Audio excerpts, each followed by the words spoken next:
We're back live at University Field in Columbia, Missouri. The Washington Huskies ready to do battle with the Missouri Tigers in Game 2 of this best-of-3 Super Regional Series. Welcome back. Mike Brown here on the pregame show. Missouri won last night's ball game 4-0. So the Huskies are forced to win not one, but 2 games today in order to keep their season alive and move on to the World Series. Otherwise, their season will come to a close. Let's move on and give you the starting lineups for tonight's ball game. The Huskies have been designated as the home team, so let's give you Missouri first. Leading off will be their center fielder, Rhea Taylor. Shortstop Jenna Marston will bat second. She'll be followed by third baseman Nicole Hudson in the number 3 spot. First baseman Ashley Fleming will bat cleanup. She'll be followed by designated player Marla Schweisberger in the number 5 spot. Lisa Simmons, the right fielder, will bat 6th. Princess Krebs, the left fielder, will bat 7th. Batting 8th is the catcher Megan Christopher. And in the number 9 spot, it's second baseman Abby Fott. In the circle for the Tigers tonight, right-hander Chelsea Thomas, a 5'10" sophomore from Pleasantville, Iowa. Thomas is 30-6 overall with an ERA of 0.80. She's making her 41st appearance and 37th start of 2011. Now for the Washington Huskies, the home team for Game 2. Leading off, and by the way, Heather Tarr shaking her lineup up a little bit here. Leading off will be shortstop Jen Salling. She'll be followed by first baseman Nikki Williams. Center fielder Kimmy Pullman will bat third. And in the cleanup spot, it's pitcher Caitlin Inglesby. Third baseman Morgan Stewart will bat 5th. Catcher Shauna Wright will bat 6th. In the number 7 spot, left fielder Victoria Hayward. Batting 8th is, welcome back, Jaren Faasua, the second baseman who hasn't played for 4 weeks. And designated player Whitney Jones is in the number 9 spot. In the circle for the Huskies again tonight, right-hander Caitlin Inglesby, the 6'1" freshman from Portland, Oregon. Inglesby is 25-9 with an ERA of 2.29. She's making her 43rd appearance and 27th start of 2011, her freshman season.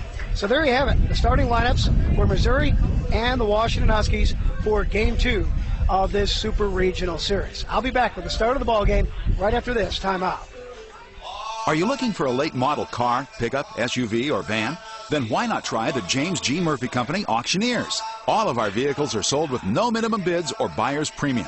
And our next auction features over 200 late model vehicles. So don't miss this opportunity to bid on the vehicle of your choice. The James G. Murphy Company is located just off Bothell Way on 68th Avenue Northeast in Kenmore. For more information about our next auction, call 425-486-1246 or see us on the web at murphyauction.com. Hey, Clark, how about a donut? Thanks, Lewis. Is it vegan? I'm not sure. These are Dutch donuts from Sri Lanka. I'll pass. They're from the Donut of the Month Club. My first purchase with my new Alaska Airlines Visa Signature credit card. And don't forget about the 25,000 mileage plan bonus miles you got when your Alaska Airlines Visa card was approved. I know. I've already earned enough for a free trip. And I've got donuts. Is this frosting or fungus? You know, Lewis, when we add those miles to the miles we've already earned flying Horizon Air, we can redeem them for a round trip from Seattle to Hawaii on Alaska. Ah, perfect. Unlike these donuts. Maybe I'll go vegan. Top Hot now has a vegan donut. Lead on. I'm proud of you, Lewis. Hey, if I could get them with a side of bacon, I could really go for this vegan thing. Earn 25,000 mileage plan bonus miles when you're approved for the Alaska Airlines Visa Signature card. Sign up today at alaskaair.com.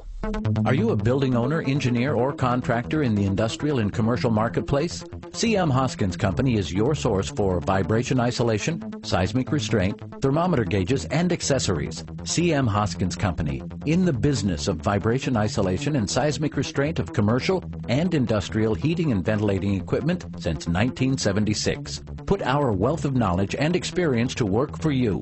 Call 206-366-1100.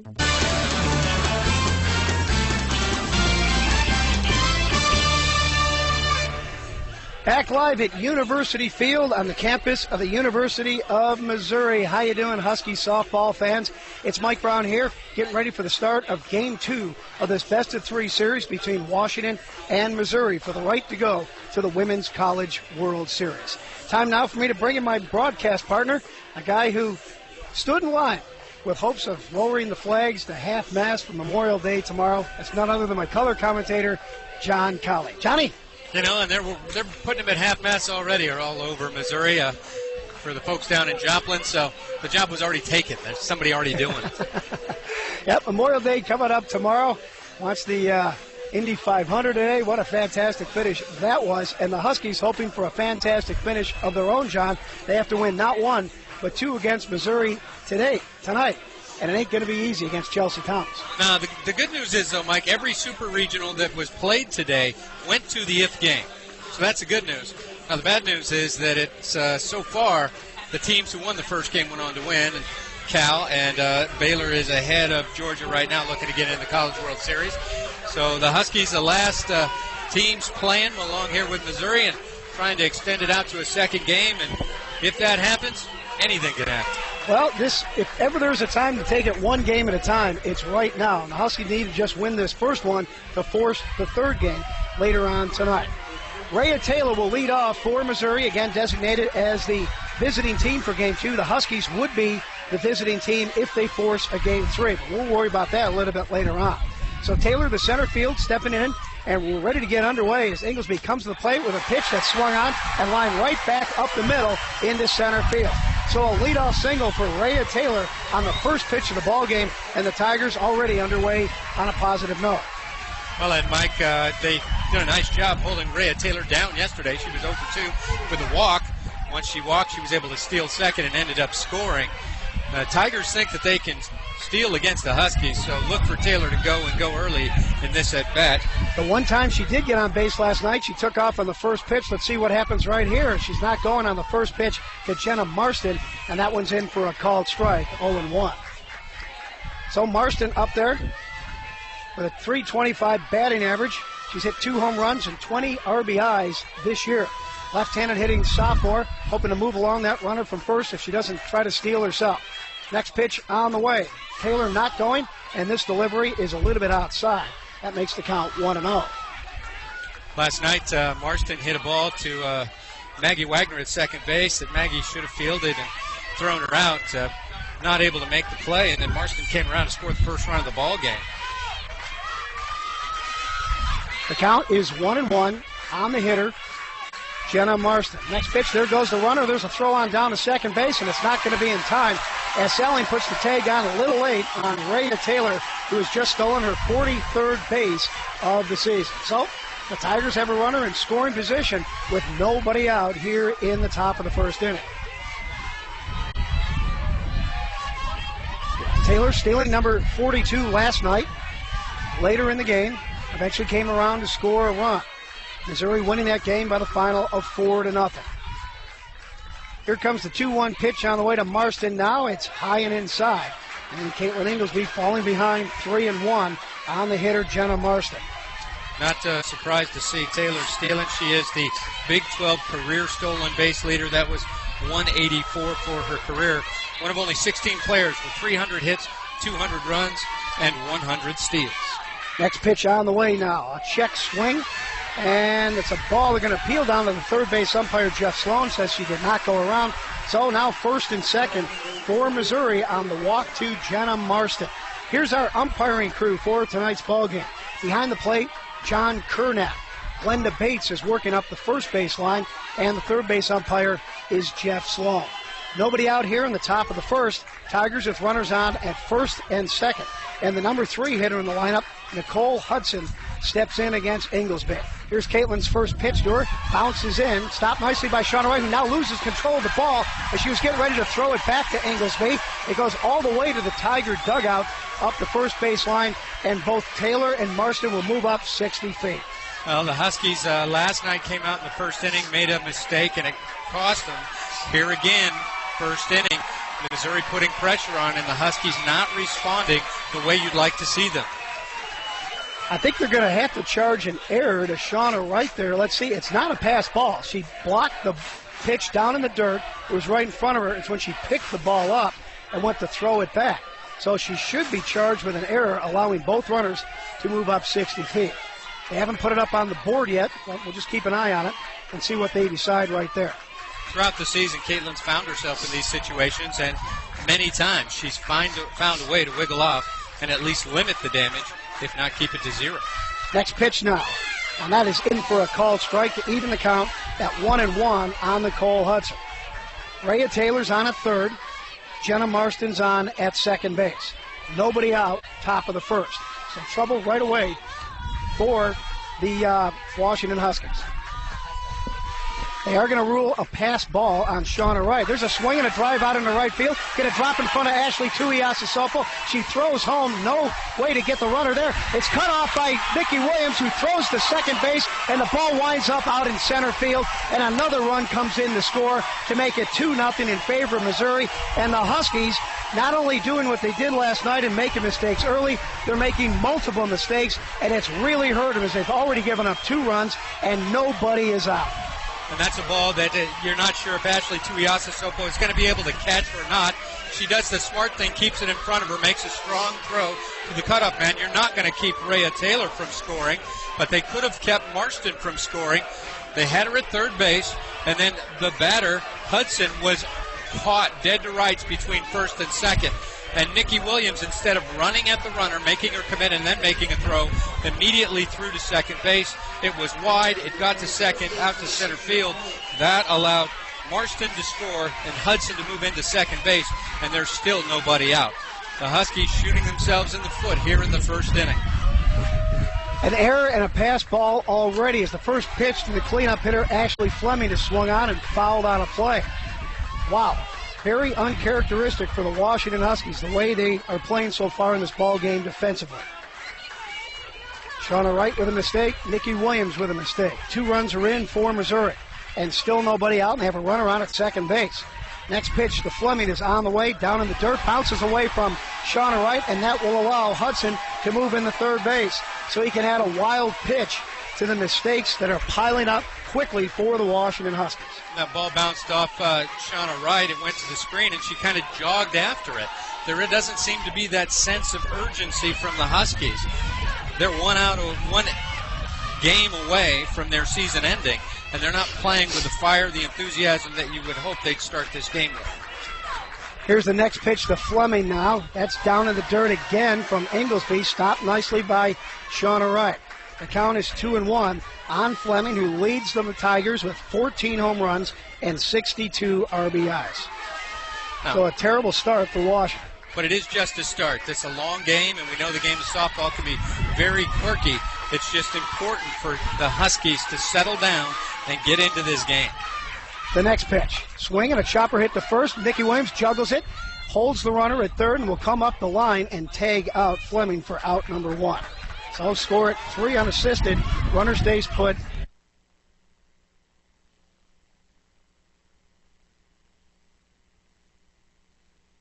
We all need advice sometimes. When it comes to your vision, talk to people who've been there. They'll point you to UW Medicine Eye Institute at Harborview, like Dave Larson, whose glaucoma was caught and treated early, or Monica Lowe, who thanks to refractive surgery can finally see without glasses. People across our region trust their vision to the UW Medicine Eye Institute. UW Medicine Health System. From here, we change the world. Request an appointment and read more stories at uwmedicine.org/stories.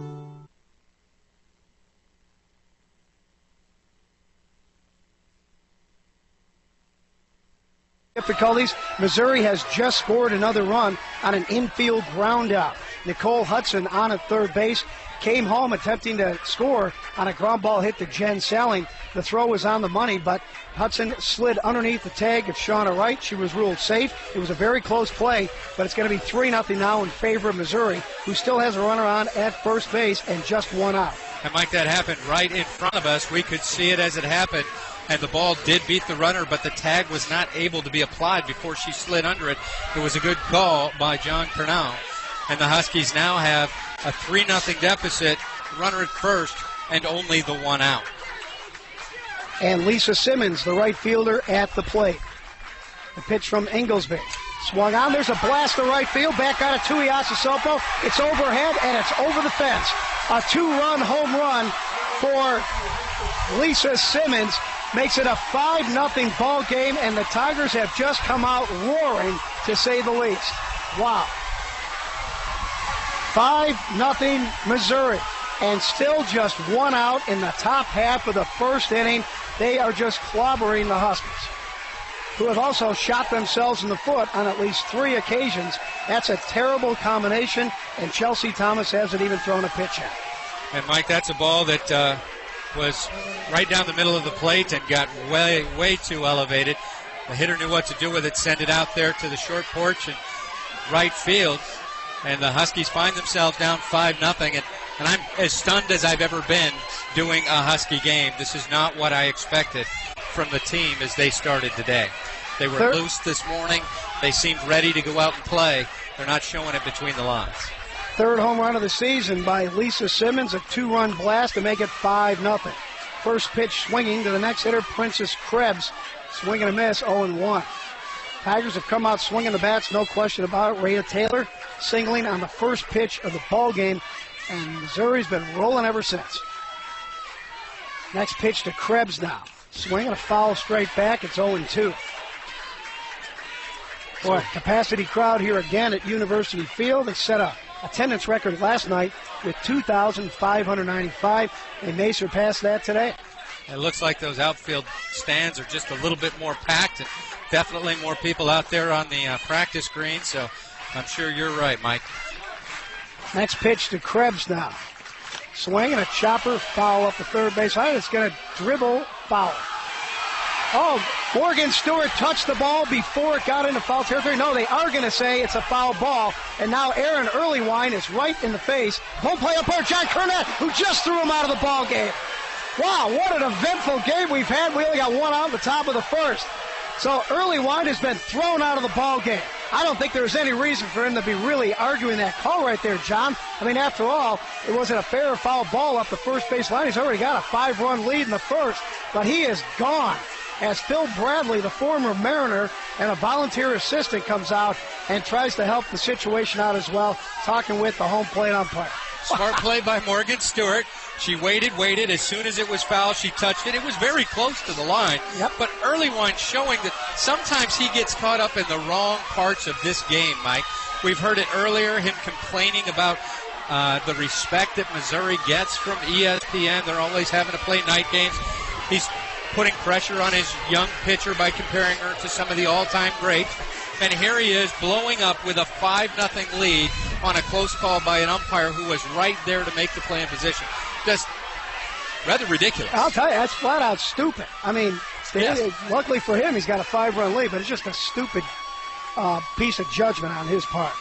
Here we go. Swing and a miss to the next hitter, or to Krebs, who strikes out swinging for out number 2. First strikeout of the ball game for Caitlin Inglesby. And by the way, Melissa Tucci will take over at third base for Earlywine, and Phil Bradley is now out at working the first base coach's box. You know, Mike, sometimes it's something like that gets the opposing team fired up, and maybe that woke up the Huskies, and they can find a way to battle back. They've got plenty of time to do it. Next hitter, Megan Christopher, takes a pitch low and inside. Well, I'll tell you, the fireworks have shot off right from the beginning of this ball game, and we're still not through the top half of the first. 5-0 Missouri, and a coach thrown out of the ball game with a 5-run lead. The pitch, swing and a foul back by Christopher, and the count 1-1. You know, Mike, you see the replay here, and the ball was rolling. It was in foul territory. Morgan looked like she touched it, but I don't think she ever made contact. Took her hand up. The ball came back fair, and that's when she touched it, but she touched it then because the umpire had already called the foul ball. Next pitch on the way to Megan Christopher now. A change, swung on and missed. So the count 1-2. Man, what a start to this ball game, I'm telling you. Clear skies, 87 degrees to start this game. Windy conditions, which makes the heat bearable if you're the type that can't handle 87 degrees comfortably. And the pitch on the way, swing and a fly ball foul down the right field line and out of play. Okay, Mike, I'll admit it. 87 is not one of my favorite temperatures. I can deal with it. I love it. But I like the wind a little bit. It helps. I'm probably going to get burned up, and I do not care. Well, the only reason I'm not going to get burned up is we got to say thanks to Shelly. I know she's down there listening. Without the sunscreen, I'd be burnt to a crisp, too. Thanks, Shelly.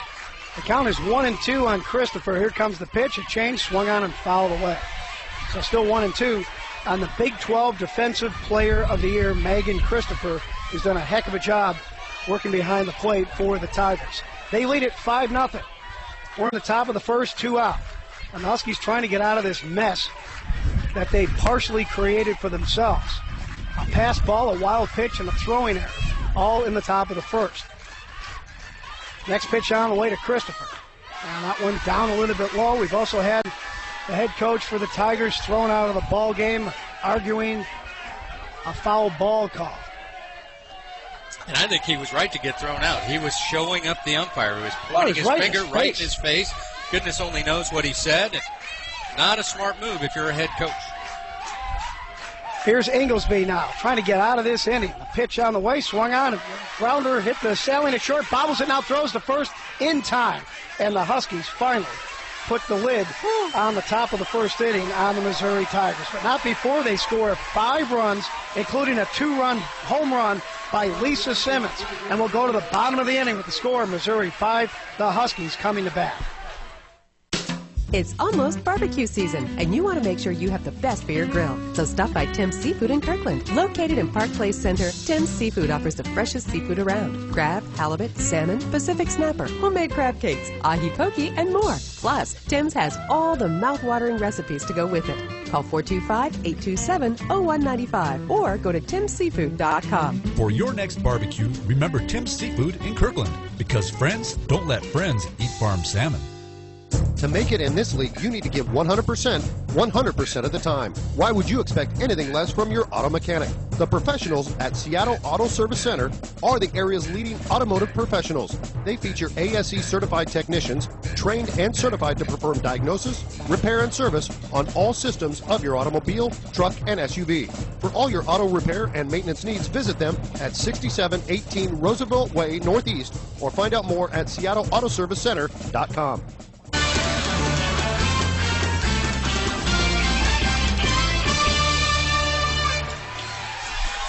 Wow, just trying to catch my breath there during the break. A wild start to this ball game, and unfortunately for the Washington Huskies, they trail it big, 5-0, as they come to bat here in the bottom half of the first inning. Welcome back to Columbia, Missouri fans. It's Mike Brown here, along with John Colley. Huskies committing a pass ball, a wild pitch, and a throwing error, and giving up a 2-run home run to Lisa Simmons. That was all followed by head coach Aaron Earlywine of Missouri getting thrown out of the ball game for arguing a call. And we're off to a roaring start here in Columbia, John. Yeah, we've had our equipment go offline twice already in the broadcast. We've got winds going across the microphone, so it's kind of tough all the way around, Mike, in the field, in the broadcast booth. But we'll make it. And like I said, the good news is it's only the first inning, and the Huskies have got a lot of time to work themselves back into this game. They've proven they have the ability to work back into this game. The only problem is they haven't proven it against Chelsea Thomas yet, and that's what they got to start doing right now. Well, that right-hander, Chelsea Thomas, taking her warm-up throws in the circle right now. She is a 5'10" sophomore from Pleasantville, Iowa, coming in with a record of 30-6. Won her 30th game of the year last night as she shut out the Huskies 4-0. Has a sparkling ERA of 0.80, does Chelsea Thomas. She's going to face a shaken-up Husky batting lineup, though. Heather Tarr switching things around among her top 3, and then adding Jaron Fasua and Whitney Jones to the bottom of the lineup in place of Jenna Clifton and Maggie Wagner. So we'll see if it makes a difference against Chelsea Thomas, who they've now had a very up-close look at from last night's ball game, and hope to carry that over and do some damage in Game 2 here. Seeing Kimmy go to the 3 spots, not a surprise. She had more success than anyone against Chelsea Thomas last night with 2 hits. Here's Salling the lead off and takes a pitch in for a called strike. Thomas throws a drop, a change, and a rise, the first 2 of which are pretty deadly and have carried her quite well through this sophomore season. Next pitch on the way to Jen now, and that one just a little bit outside, 1-1. She did a very nice job yesterday of getting ahead of the hitters, and so they were having to try and hit her at 0-2 counts, 1-2 counts. The pitch. Now that's a called strike on the outer half. 1-2 to Jen Salling. He's going to have to swing the bat now. Salling last night in the ballgame, was 0 for 2 with a walk. Got a swinging strikeout. That was a heck of a cut. She just couldn't make contact. The next delivery, and that is a little bit outside, 2-2.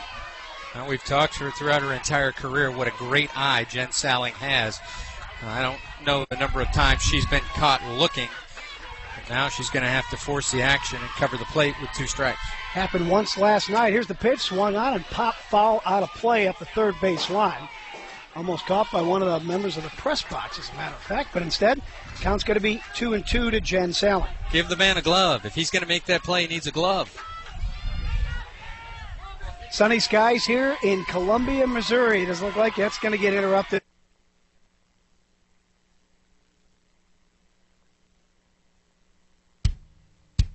Remember the 50s? The Northwest was booming, Elvis was king of rock and roll, and locals gathered at Burgermaster for good food and good times. You can relive that golden era at Burgermaster. We're still your favorite old-fashioned drive-in, offering all your favorites: shakes, malts, fries, and the messiest burgers in town. Made with locally grown pasture-fed beef. Masters of the burger since 1952. Visit one of our 5 locations today: University, Aurora, Everett, Bothell, and off 520 in Bellevue. Don't say hamburger, say Burgermaster. As you enjoy baseball season, think about the game that is life. Are you in shape financially to play beyond the 5th inning? What would happen if your life went into extra innings? At Edward Jones, we have a lineup of financial solutions to help you through the game of life. Tax advantage investments to increase retirement savings in the case of extra innings. Long-term care insurance to help with some of life's errors. And life insurance to prepare for the final tally. To learn more, call All Century team member Dwayne Covey at 206-524-0050. Edward Jones, member SIPC. If you're considering buying a new, pre-owned or factory-ordered vehicle, consider Chaplin's North Bend Chevrolet. Why? At Chaplin's, we're committed to providing the highest level of service for our customers, being the best without compromise while giving back to our community. We're just what you'd expect from a hometown dealer. Learn our story and browse our inventory online at ChevyOutlet.com or visit us at 106 Main Avenue North. Chaplin's North Bend Chevrolet, inviting your family to be a part of ours. Fire sprinkler systems are reliable, economical, and proven to be the best way to protect your family and home. Don't take a chance on losing your home, your possessions, and even your loved ones. Contact Nortec Fire Protection today. With years of experience, they're experts in design and installation of quality fire sprinkler systems. Whether it's commercial, residential, or industrial applications, they are your solution provider. Contact them at 888-995-9900 or visit them on the web at nortecfire.com.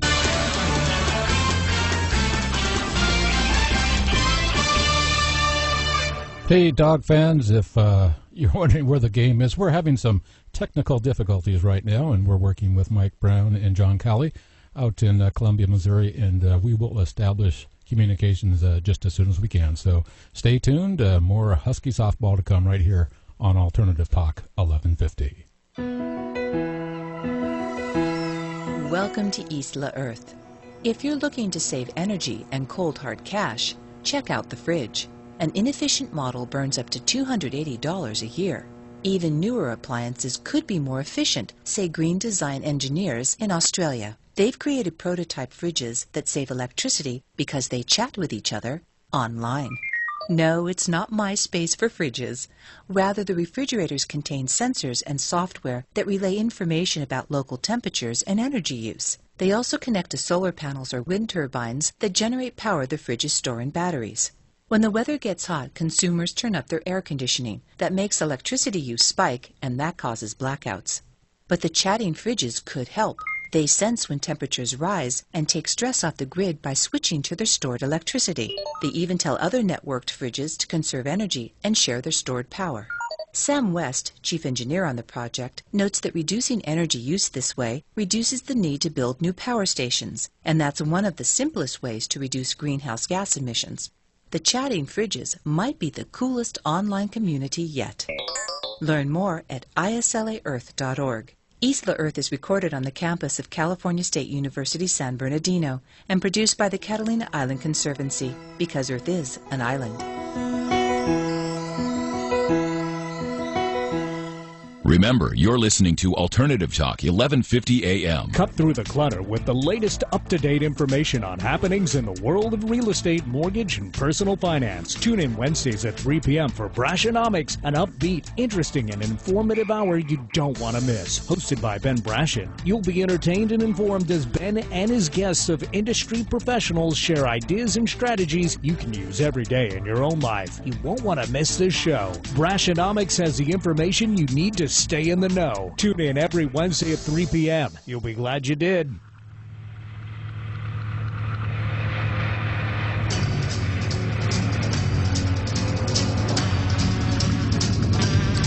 And hello once again, Eric Ryder here with you. As part of Alternative Talk, we present another edition of the Galaxy of the Stars interview. And our big star today on the show is Vicki St. Clair from Conversations Live with Vicki St. Clair. For those of you that don't know, this is a little segment that we like to do to introduce you to some of our very favorite programs here on the station.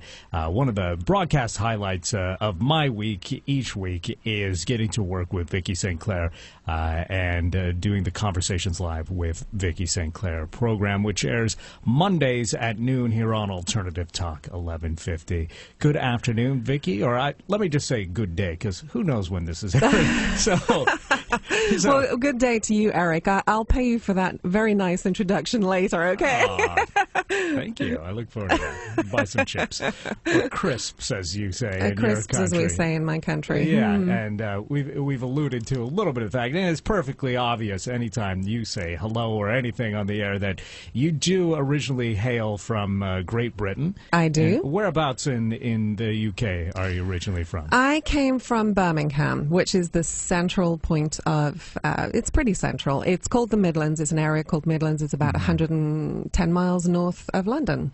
You told me you were from Birmingham before, and I always just assumed Alabama, but Birmingham, England, yeah. Well, if I had a Birmingham accent, Birmingham, England accent, right, you might not be able to understand me, so. Really? Well, you have a great voice, great personality, and people enjoy your program every week, and we do have a lot of feedback from our listeners that they enjoy the show, so that's got to make you feel pretty good. It does. I love doing the show. So, any feedback is always good because I seriously do want to, bring what people want to hear. So, for listeners that haven't heard the show, how would you describe the program? I basically interview a lot of authors, not always authors, and not just because they've written a book. I seriously look for people who are experts in their business. Now they might be medical professionals, they might be business leaders. We've spoken with environmental leaders. We've spoken with fiction authors. I've spoken with film writers. So all kinds of people, but people that I think have an interesting story to share. Okay. Welcome back to Columbia, Missouri. We apologize for the technical difficulties. There's 2 out here in the bottom of the first inning. Huskies have the bases loaded with 2 out. Shauna Wright's at the plate. The pitch, a changeup, and that's in for, it's just up a little bit high. And the count 2-1 on catcher Shauna Wright. Before Shauna, Morgan Stewart was up with the bases loaded, hit a chopper in front of the plate that was fielded by the pitcher Chelsea Thomas. She shoveled it to the catcher Megan Christopher, who stepped on the plate to get the force on Nikki Williams. There's a swing and a ground ball right to Marston at short. She'll glove it, throw to second, and get the force on Morgan Stewart for out number 3. And the Tigers get out of a bases-loaded jam. So we'll go to the second inning with the score. Missouri 5 and the Huskies nothing. If your attic or crawl space has been damaged by smoke, water, mold, or rodents, the last thing you want to do is crawl around trying to clean it up. So call Clean Crawls. We specialize in crawl space cleanups for commercial and residential accounts. Whether it's lower crawls or attics, we feature insulation removal and installation, vapor barrier removal and replacement, and odor elimination and sanitizing. Let us know how we can help you. Find us online at cleancrawl.com. Many of us are making the decision to stay in our current home, even though it's not quite our dream home.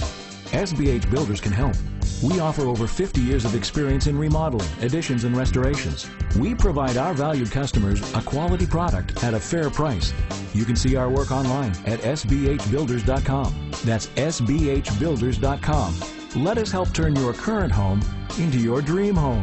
We are SBH Builders, and we're proud to support the Diamond Dogs.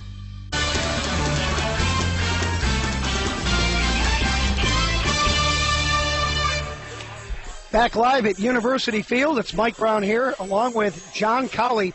We go to the top of the second inning, and it appears as though Heather Tarr, the head coach of the Huskies, is going to make at least one defensive change, if not more than that. Victoria Hayward is in at first base, taking ground balls and throwing grounders to the infielders, and it looks like she will replace Nikki Williams. Whitney Jones, who was the designated player, is working out in left field now. And that will be the change, and they're going to make Nikki Williams the designated player, apparently. So some defensive changes for the Washington Huskies as we go to the top half of the second inning. Missouri leading it big, 5-0. Whitney Jones is a busy girl, too, Mike. She was warming up in the bullpen last inning in case she had to come in, and now she's out there with her outfielder's glove and playing left field. Victoria Hayward moving over to first base, and it's nice to have the natural lefty at first base, can stretch a little bit more. Caitlin Inglesby is going to stay in the circle. Now the Huskies have to settle down. They attacked Chelsea Thomas. They proved that they could make contact and put pressure on the Tigers. They just couldn't, again, come in with a big hit with the runners in scoring position. But you like the fight. The Huskies haven't thrown in the towel yet. One thing's for sure, the Huskies have got to dramatically improve starting right now. They made a multiple of mistakes in the top half of the first, committing a pass ball, a wild pitch, and a throwing error, and that led to a big 5-run first for Missouri. Then in the bottom of the inning, they leave the bases loaded. They did get a couple of hits off of Chelsea Thomas, which right away is an improvement over last night's ball game, but still you'd like to get one of those runs in, especially when you have less than 2 out and the bases loaded. It was a nice play by Jenna Marston going up the middle to get her glove on the ball that kept Nikki Williams from scoring what would have been the first run for the Huskies. But, again, at least they're in there. They're battling. They're not going to go down quietly. Now, if they can tighten up the defense, I think it's important here for Caitlin Inglesby to have a short inning. Doesn't have to be 1, 2, 3, but making it a short inning, allow her offense to get back and try and cut into that 5-0 lead. And if nothing else, she has to keep the Tigers right at 5 runs, probably for the rest of the game. Abby Vach will lead it off for Missouri. First pitch rolling inside in the count, 1-0. Vach, the number 9 hitter in the lineup. Tigers sending 8 hitters to the plate in the first and piling up those 5 runs. And we talked yesterday, Vach, 333 hitter, so not an easy number 9. She's a tough out 9. First pitch, or next pitch to her rather, is also inside to make the count 2-0. Umpire is certainly, John Curnow is certainly making both pitchers get a big part of the plate before he brings up that fist for a strike. Vach, a right-handed hitter and a senior. Wants to go out with a bang for sure. Here's the next pitch to her, and it's a called strike on the outer half of the plate. So make it 2-1 to Abby Vach, a 333 hitter. She has 6 home runs and 16 RBIs. The first team, all Big 12 performer. Second baseman for the Tigers. Digging in now, waiting the next pitch from Inglesby. Here it is. Swung on and fouled at the plate. That'll even the count at 2-2. 2,595 fans here in attendance last night, and we may be breaking that figure, which was a new University Field attendance record. We got a packed house here in Columbia tonight. Looks like more people here tonight, no doubt, Mike. People on chairs down along the first base line. Next pitch on the way from Caitlin now. Swung on, fly ball right field. Tui Asasopo coming up a few steps, and she'll make the catch for out number 1. And we go to the top of the lineup for Rhea Taylor. Vach went up and got a rise ball, but she wasn't able to swing through it. It was almost a check swing. That's what caused it to be an easy pop fly to Ashley Tui Asasopo. Ashley last night made a great diving catch, and it was funny. She said she'd been visualizing it all day long, that she was going to make a diving catch. And if it wasn't for showmanship, That was the only way she was going to catch the ball, and did a nice job with it. Infield playing up now for Rhea Taylor, who takes a pitch low and outside. 1-0 to Taylor, who singled on the first pitch of the ball game. Now that got things started quickly for Missouri as they piled up 5 runs in the first. Taylor eventually stealing her 43rd base of the season and scoring the first run of the ball game. Tries to bunt here and fouls it off. So the count 1-1. Did 2 things she's really good at in the first inning. She's a Big 12 leader in both hits and stolen bases. She did both in that first inning. 1 out, nobody on for Missouri here in the top of the second. Tigers lead at 5-0. Rhea Taylor, very dangerous at the plate. And the next pitch from Inglesby to her, swung on, goes off the glove of Inglesby, gloved by Salling right behind her, who throws the first in time to get a sliding Taylor just ahead of the runner. 2 out. Except the only thing, Mike, is she never gloved it. She came up, grabbed that thing with her bare hand, and made just a great, strong throw to first base to get the speedy Taylor. Taylor hit it hard, and Jen was able to get that ricochet with that strong throw, was able to get it back to Victoria at first base before the speedy Taylor beat it out. Nice job, Jen Salling. Score that one 1-6-3 as Jenna Marston will step in. First pitch swinging. It's a line drive right at Salling, and the inning is over 1-2-3, and that is exactly what the doctor ordered for Caitlin Inglesby. We'll go to the bottom of the inning. The score, Missouri 5, the Huskies nothing. Neighbors are great sources of advice. It's no different when it comes to your health. You just need to talk to the right neighbor. Like your UW Neighborhood Clinic, part of the UW Medicine Health System. Take it from Steph Walker, who breathes easier without the bronchitis.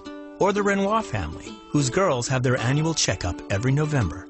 You'll find 7 UW neighborhood clinics across the Puget Sound region.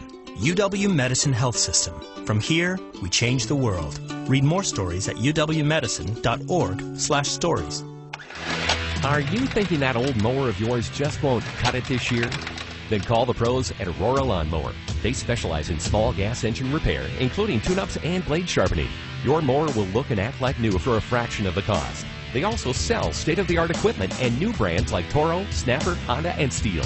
For 40 years of unbeatable value, call 206-783-0200 or drop by. They're just 1.5 blocks north of Green Lake. Aurora Lawnmower, on the cutting edge of technology.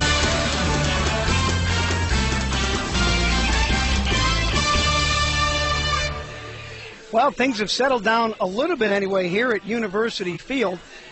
The score is still 5-0 in favor of Missouri, but the Huskies, after a disastrous start, have kind of calmed the tide a little bit and maybe, just maybe, are starting to get a hold on things both offensively and defensively. Still a long way to go, and they do trail at 5-0, and they come to bat here in the bottom of the second with the bottom third of the lineup. Victoria Hayward, Jaren Fa'asua, and Whitney Jones. I'm Mike Brown along with John Colley. Boy, John, at least we had a lot to talk about early in this game, if nothing else. It's been a barn burner. Certainly has been a lot to talk about. And already the Huskies in the first half inning had equaled their hits from last night and have half as many walks as they had against Chelsea Thomas last night. So that's a good sign. Again, still early in the ball game, but I think they've got to start scoring soon so they don't have to come and figure out they've got to score 5 runs in the last 2 or 3 innings. They've got to cut into it before then. Well, Victoria Hayward will lead it off. Hayward began the game in left field defensively and then was moved to first base in the second inning. A 1-2-3 inning for Caitlin Inglesby, and it gets the Husky hitters right back up there.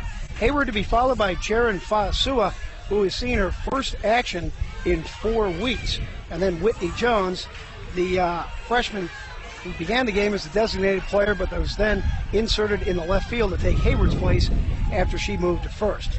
So let's see what this bottom third can do. A couple of freshmen and a sophomore against sophomore right-hander Chelsea Thomas.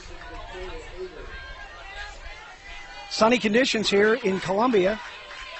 Pretty breezy. Right now the American flag at half-mast in center field, rather limp. We'll be kicking up again, I'm sure. First pitch to Hayward, low and outside. So 1-0 to Victoria, who's batting .288 this season. No home runs and 9 RBIs. She was 0 for 3 last night against Thomas, but only 1 strikeout, so she was forcing the Tigers to make plays. Next pitch, taken all the way, and that's in for a called strike, 1-1. Game time temperature 87 degrees. It's slowly going down thermometer-wise. Got the sun blasting now as Hayward fouls off a pinch on a bunt attack. She's behind in the count now, 1-2. Against Chelsea Thomas is really your best opportunity. Unless you're somebody who normally drives the ball. Vicky can at times, but her best opportunity are going to be get that ball up in the air and use that speed. Next pitch from Thomas now. Swung on and missed. Foul tipped into the glove of Megan Christopher. And a swinging strikeout as Victoria Hayward goes down as strikeout victim number 2 in the ballgame. That'll bring up second baseman Jaron Fa'asua. It's good to see Jaron in the lineup. It's been a long time, and she was off to a good start this year, sporting a mask on her helmet for the first time. First pitch to the second baseman is up a little bit high. Fa'asua began the season as the starting second baseman. She suffered a concussion during the year that knocked her out of the lineup. Then she was able to come back for a couple games against Stanford 4 weeks ago. Next pitch to her, up high to rise. She lays off nicely, and it's 2-0. Then things seemed to take a turn for the worse. Not only was she not able to play, she was finding it hard to function in her normal life for a while, and her emotions were affected and whatnot. And then slowly made her way back and is now back into the Husky lineup. Swings at the next pitch. It's a fly ball in the deep right center field. Back over is the right fielder, Lisa Simmons, to make the catch for out number 2. So that one jumping off the bat of Jaron a little bit there. She does fly out for the second out of the inning, but signs of life anyway. It was nice to see her battle in that at bat. You know, you haven't played for 4 weeks, so, here's a Player of the Year candidate. Have fun, kid. And she did. First pitch to Whitney Jones. Swung on and hit hard but foul up the third base line. 2 out, nobody on for Jones here in the bottom of the second. Huskies trailing 5-0. Coach Heather Tarr just talks about she likes kids who compete. And the Huskies are certainly doing that here in this inning. Just need a little more to show for it. There's a swing and a high fly ball in the shallow right field. Again, Simmons coming up and makes the catch to complete a 1-2-3 inning for the Huskies in the second. We'll go to the third. The score: the Tigers 5, the Huskies nothing. Fire sprinkler systems are reliable, economical, and proven to be the best way to protect your family and home. Don't take a chance on losing your home, your possessions, and even your loved ones. Contact Nortec Fire Protection today. With years of experience, they're experts in design and installation of quality fire sprinkler systems. Whether it's commercial, residential, or industrial applications, they are your solution provider. Contact them at 888-995-9900 or visit them on the web at nortecfire.com. Since 1950, Sound Oil Company has built a reputation as a leader in the heating oil industry. Their prices and service combine to give you the best value when it comes to home heating oil. What you may not know is that Sound Oil is also a leader in air conditioning services. For complete sales, service, and installation of energy-efficient air conditioning units, you can trust Sound Oil. Find them online at soundoil.com. Sound Oil Company, keeping you comfortable year-round.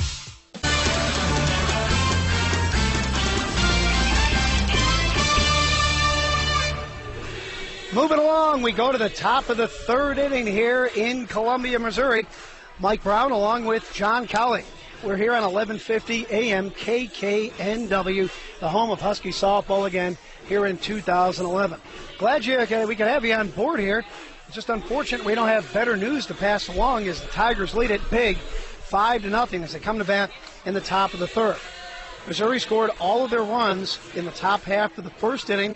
Rhea Taylor getting it off to a bang, singling the first pitch from Caitlin Inglesby right back up the middle, and the Tigers were on their way. They got plenty of help from Washington, who committed a throwing error, a wild pitch, and a passed ball, and then gave up a 2-run home run to Lisa Simmons, and the Tigers were up 5-0, and there's still only 1 out. And just before that home run, head coach Aaron Earlywine was thrown out of the ball game for arguing a ground ball call up the third base line. Thinking it was a fair ball, he argued with the home plate umpire, said the wrong thing, and John Kernat just threw him out of the ball game. So lots of fireworks. The Huskies tried their best in the bottom of the first, had the bases loaded with 1 out, but couldn't get anybody in. And after a pair of 1, 2, 3 half innings, we go to the third, still 5-0. I think with early one, it was as much what he said and then how he said it. And he wasn't saying the right things the right way, that's for sure. My mom and dad always said you get more flies with honey than you do vinegar.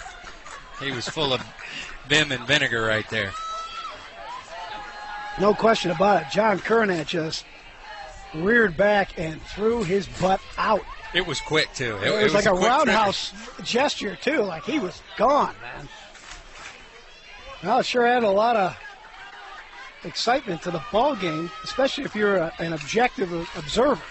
Yes. The Husky fans didn't make a whole lot of difference since they're already down 5-0. And that's where we are as Nicole Hudson steps in to lead off the top of the third.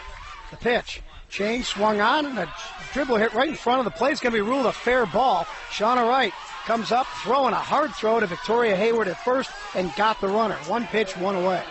And didn't even get a chance to talk about Nicole Hudson and the emotional roller coaster she's been on this year. Her parents own a couple of businesses down in Joplin. They had two, and after the tornado, it's just down to one. So a lot of friends and family down in the Joplin area. That she's been dealing with that all week long. Tough week for Nicole Hudson and her family. Here's Ashley Fleming now, taking a pitch high and inside, 1-0. Fleming grounded out to first, her first time up. Tigers doing a lot. They've got a number you can text to donate to Joplin. They're taking collections here, so they're getting behind her, that's for sure. Next pitch outside. Yeah, they're asking for $10 donations, which is usually very doable for most people. And with setting records to the crowds here, probably getting good donations for the folks in Joplin from here in Columbia, Missouri. Inglesby now back into her line. Here comes the pitch. It's a check swing and a pitch that just misses outside. So it's 3-0 on Ashley Fleming. Fleming leads the Tigers with 14 homers and 62 RBIs. She and Nicole Hudson been having a battle all season. Hudson's got 13 to Fleming's 14 home runs. Next pitch on the way from Caitlin now. That's right down the heart of the plate. Oh, they actually missed inside. Ball fourth. She issues a 4-pitch walk to Ashley Fleming. So, with one out and a runner at first, Marla Schweisberger will be the hitter. Kernow's strike zone has been rather narrow all game long. It's affected Chelsea Thomas. Obviously, it's affected Caitlin Inglesby. But you're going to be careful with Fleming anyway. So, Inglesby ready to go to work on Schweisberger. The first pitch to her is swung on, popped to the right side. Fasua moving to her left, will back up a little bit and make the catch for an easy out number 2. So, Lisa Simmons, the right fielder, will be up now. It's up to her to keep the inning alive. When you haven't played defense for a while, it's nice when that first one isn't one that tests you. And that didn't. Jaron saw it right off the bat, moved over, easily made the catch. Unlike Maggie Wagner, when she came in Arizona to play second base, her first one was a real tester. Ground ball, she had to move to her left, glove it, throw the runner out, which she did a nice job of. First pitch to Simmons, swung on, fly ball left field, back on it Jones. Now coming up, and she misplays the ball. It hits the ground, coming around, actually putting the brakes on at third base is Fleming.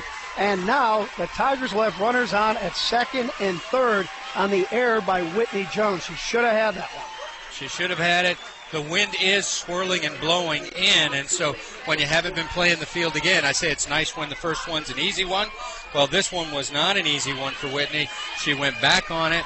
She looked up, she found the ball and saw that the wind had killed it. And fortunately, her throw, though it got by third baseman Morgan Stewart, was backed up nicely by Caitlin Inglesby to prevent that run for scoring. Now it's up to Caitlin to get the hitter, keep those runs from scoring. Runners at second and third, 2 out. And the first pitch on the way to Princess Krebs is low and inside.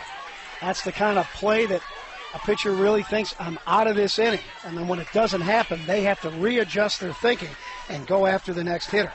In this case, Princess Krebs, who struck out swinging back in the first. Now Caitlin's next delivery, a change, and that one is in for a called strike, 1-1. You know, Mike, one of the best, I think, ever wore a Husky uniform who could do that was Jen Spediacci. she'd get have a player behind her make a mistake. She had the best opportunity to just flush it and go after that hitter, get him herself. Count is 1-1 on Princess Krebs. Pitch, check, swing. She did go around for sure, and it's 1-2. There was no appeal necessary. Curnow rung up the strike right away. This is Krebs' first at-bat against Caitlin Inglesby, or second at-bat against her. First game that she has played and faced Caitlin. Krebs, a right-handed hitter and a sophomore, patiently awaiting Inglesby's next delivery. Now Caitlin is into her line. And the pitch on the way. Swing and a foul pop out of plate on the right field line. Still 1-2 on Princess Krebs. Huskies playing their 53rd game of 2011, hoping it's not their last. If they lose this game, their season is over, and they do trail it 5-0 in the top of the third. Tigers looking to add on with runners at second and third. There are 2 out.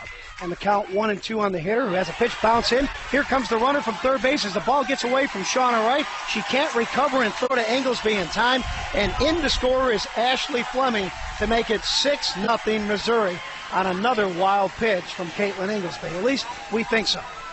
That one, it was down in the dirt. It was down in the dirt, and Shauna went down to block it, but was not able to keep it in front of her. And not only when it bounced, it also, with the spin on it, moved away from Shauna, and she's not able to get to the ball in time to prevent the run from scoring. There's a lot of room behind home plate here in Missouri. Next pitch to Krebs, and that one's going to miss inside and move the count full at 3-2.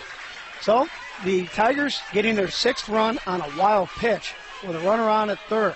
Caitlin Inglesby committed the same mistake in last night's ball game that produced one of the 4 Missouri runs. And it was after an unfortunate error by Whitney Jones that should have ended the inning.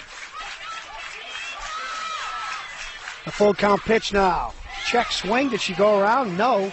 Krebs is going to be awarded first base on a base on balls. So Missouri keeps the inning alive. They have runners on at first and third with 2 out after augmenting their lead to 6-0. Caitlin Inglesby was almost in the dugout because I think she thought she heard John Curnow say strike. But what he said very vehemently was ball. And so then they appealed, did not get the appeal, so the runner takes first base. Now Huskies want to talk this thing over as pitching coach Lance Glasso goes out to discuss things with the Husky infield. Gives me a chance to remind you folks that now more than ever, staying in good financial shape is important. At Edward Jones, they have a lineup of financial solutions to help you throughout your life, from tax-advantaged investments to long-term care insurance and life insurance. Husky alum and All-Century baseball team member Dwayne Covey can help you out, too. Dwayne Covey and Edward Jones, member SIPC. Yeah, give Dwayne a call. He's a great guy, former Husky, and a good baseball player for the UW in his day as well. And a proud sponsor of Husky softball on the radio. Became a huge softball fan, too. It wasn't just because they won the national championship. It was during that year that he started following the sport and became a fan of softball as well as baseball. So great to have Dwayne with us. I'm sure Dwayne would be a fan of a third out here for the Tigers in the third. 1 run in, runners on at first and third. The pitch to Christopher Hine outside. There's a throw down to third, trying to get the lead runner. Morgan Stewart puts the tag on Lisa Simmons, but not in time. So 1-0 to the hitter, Megan Christopher. Well, this is the hitter you'd want up because she is 0 for 3 against Caitlin. She struck out twice last night, grounded out earlier today, just hitting .203 on the season. The pitch, swing and a line drive over, into the glove of Jared Faasua, who leaps up and makes the grab. I thought that was getting through for sure, but Faasua coming down with the ball and a big out, number 3. That'll do it for the Tigers in the third, but they do pick up 1 run on no hits, 1 Husky error, and 2 runners left on base. After 2.5 innings of play, it's Missouri 6, Washington nothing. Do you remember the 1940s? Many of us don't. But there's a company in town that does. It's KC Martin Automotive and KC Martin Transmissions, established in 1948. A lot has changed since then, but choose KC Martin for your automotive needs and you'll still get the same professional service that folks enjoyed over 60 years ago. Their goal is still to provide the latest in technology, the highest quality, the most affordable rate, and to do it at a minimum amount of time. KC Martin Automotive Service and KC Martin Transmission at kcmartin.com. This is Alternative Talk, 1150 AM, KKNW Seattle, and KLCK FM 98.9, Digital HD3 Seattle. For 57 years, Diamond Dog fans have chosen North Lake Tavern as their meeting place of choice. Where else can you find all your favorite beverages, pizza by the pound, and an enthusiastic group of staff and friends waiting to celebrate the next Husky victory? Stop by tonight. Please remember, 21 and older for inside dining. North Lake Tavern Pizza is conveniently located at the edge of the West Campus, the north end of Lake Union. Find them online at northlaketavern.com. Let's go, dogs.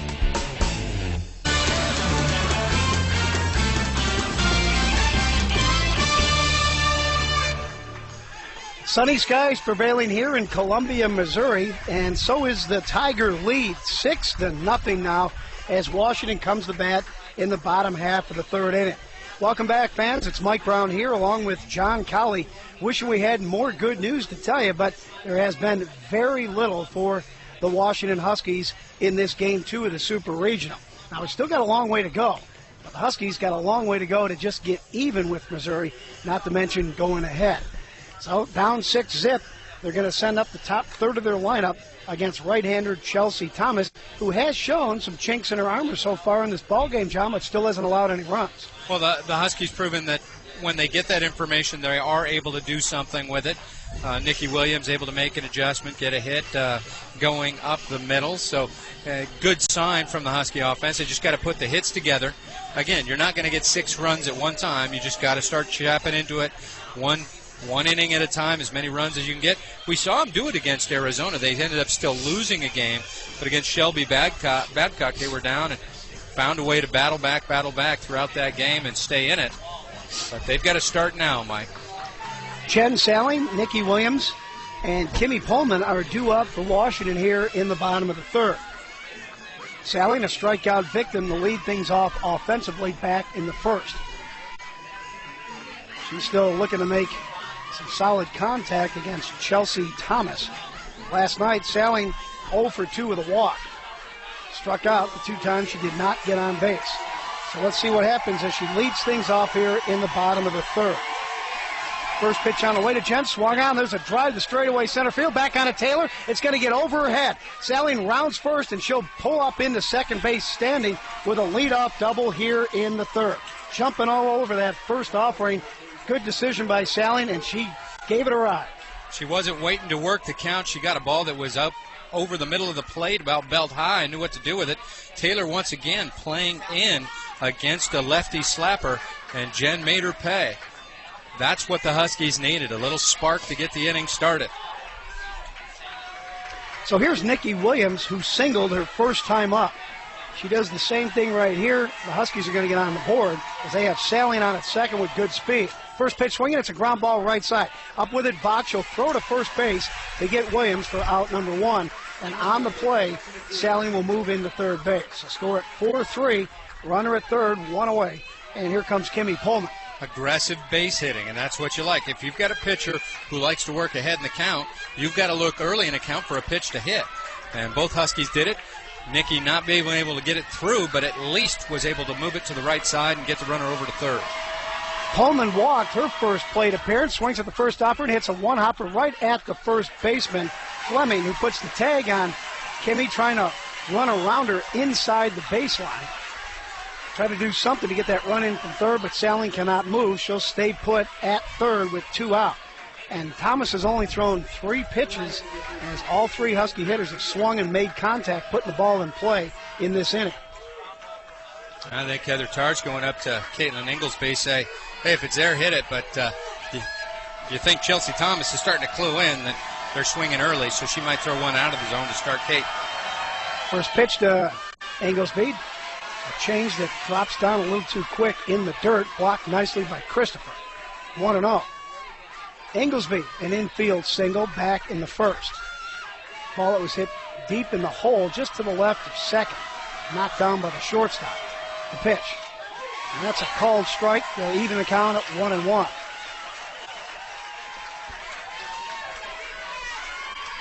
A lot of fireworks in this ball game in the first inning, particularly the top half of the first, when Missouri scored 5 runs.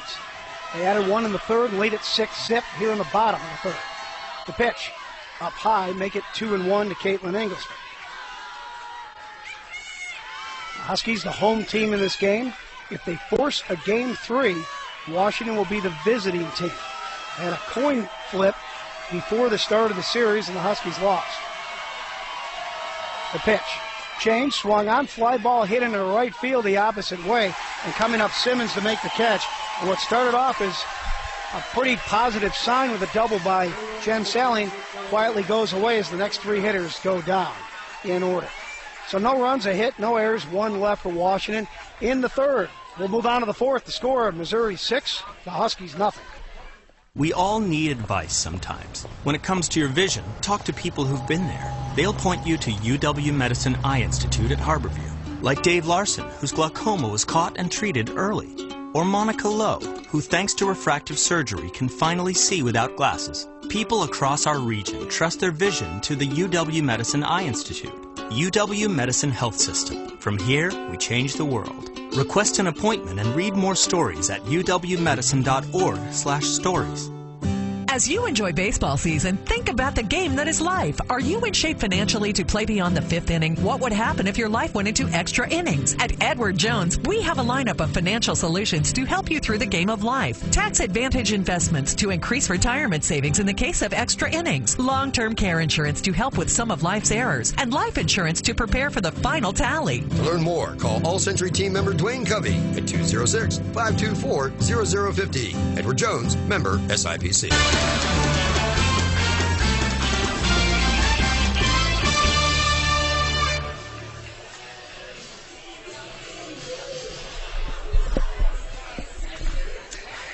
We're back. Sunny skies here in Columbia, Missouri, but the sun's shining mostly on the third base dugout. That's where the Missouri Tigers are located.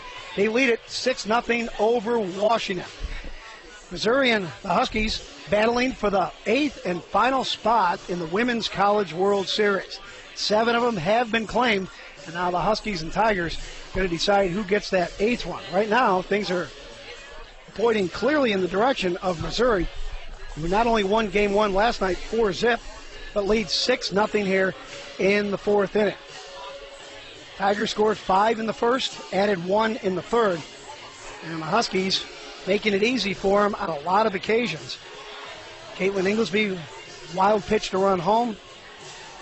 A pass ball and another wild pitch charge of the Huskies in the first. Also a throwing error by Nikki Williams. Boy, and all that before a 2-run home run by Lisa Simmons as the Tigers put up a 5 spot in the first. They'll come to bat here in the top half of the fourth with the number 9, 1, and 2 hitters due up against Caitlin Inglesby. Looked like it was even going to get a little bit worse last inning with runners at first and third and 2 outs and a ball hit to the right side. And Jaren Pasua just made a wonderful running, leaping catch. Snag it, make the third out, and keep any more runs from coming across. So the Huskies taking their positions in the field here in the top of the fourth. Packed house here at University Field. Again, we had a record crowd last night of 2,595. Now, as soon as we get an attendance figure for this ball game, we will pass it along to you. We think it's going to be higher than last night. Last night they didn't have any fans in that section between the stands and the batting cages. And there's a group sitting over there now, and the outfield stands are definitely more full tonight than last night. Abby Vach to lead things off here in the fourth. Takes a change up a little bit high, 1-0. Vach flew out to right field her first time up. Our favorite seats are even more crowded. That's the practice green for the golf course. It's beyond right field. Chock full tonight. All Missouri fans out there standing up, looking over the right field, outfield wall. And watching this next pitch miss down low. 2-0 to Abby Vach. Kernat is one of those umpires, Mike, who says ball with as much fervence as he does the strikes, and so you keep hearing things and thinking, is he calling that a strike? No, that's a ball. He's just excited about the balls, too. He's got a weight on him whether or not he brings up the fist. The pitch, check swing in for a called strike. Make it 2-1 on Abby Bach. Missouri winning their 51st game of the year last night. Ties a single-season record. They're 51-8 overall. Won the Big 12 title with a 15-3 record. Claiming first place. The pitch. That one inside makes it 3-1 on Bach. The Tigers ranked number 14, or check that, number 4 in the USA Softball ESPN.com poll. Number 8 according to NFCA. Huskies are 14 and 15 in those polls, same order. Now the next pitch from Caitlin Inglesby. Swung on and chopped foul. We've gone full on Abby Bach. The Tigers are the number 5 seed in the NCAA tournament this year. The Huskies number 12. Washington was the number 3 seed last year in what was Danielle Laurie's senior season. And they were number 3 seed in 2009 when they won the national title as well. Both teams last year advanced to the World Series, and both were knocked out in 2 straight. The pitch swung on. Chopper hit the short, gloving it. The backhand, Jen Salinan throws far across the infield in time to get a hustling Abby Bach 6-3. One away, and we go to the top of the lineup for Rhea Taylor. We've talked about it, but Jen, the Pac-10 Defensive Player of the Year, the first Husky to win that award, and just would have been a travesty if anybody else won it. She plays such a beautiful shortstop out there. Last night I even saw a play where at first I thought it was a bad play where she looked like she bobbled the ball trying to come home, but actually it was a right play. She didn't make a throw because Taylor would have been safe anyway. Here's Rhea Taylor taking a pitch down in the dirt. Infield, as usual, drawn way in against the speedy Taylor, a slap hitter with outstanding speed. One of the fastest players we've ever seen. So Husky coaching staff saying they think she's the fastest player in the game today, and I would not argue that at all. Next pitch to her, swung on and missed. 1-1 to Taylor, who, if she doesn't do another thing in this ball game, did enough at the beginning to get this game off to a roaring start for the Tigers. She singled on the first pitch of the game, then stole her 43rd base, and eventually came around to score on a throwing error. So got things going on a positive note for Missouri. Next pitch to her, swung on, 2-hopper hit to Jaren Fasua, who will glove it, flip to Victoria Hayward at first, and they get the tough Rhea Taylor 4-3. 2 out, nobody on, and the number 2 hitter, Jenna Marston, due up for Missouri. Jenna could have just walked that over herself. Don't know why she took the time to flip to Victoria, because she was right there at the bag. Nice play, moving over to her left, the glove hand, snagged it on the short hop, beat the speedy Taylor. First pitch to Jenna Marston now. And this one is right down the heart of the plate. Oh, wait a minute, up a little bit high. 1-0. Scoreboard just looks so odd, Mike. It's 3 hits for each team, but you see the Huskies with 2 errors and the 6 runs for the visiting team, but same number of hits that the Huskies had. Next pitch to Marston, and that's a called strike, 1-1. The other thing you don't see on the scoreboard are 2 wild pitches and a pass ball. One wild pitch allowed a run to come in. All of which have led to runs. The 1 run in the third was an unearned run.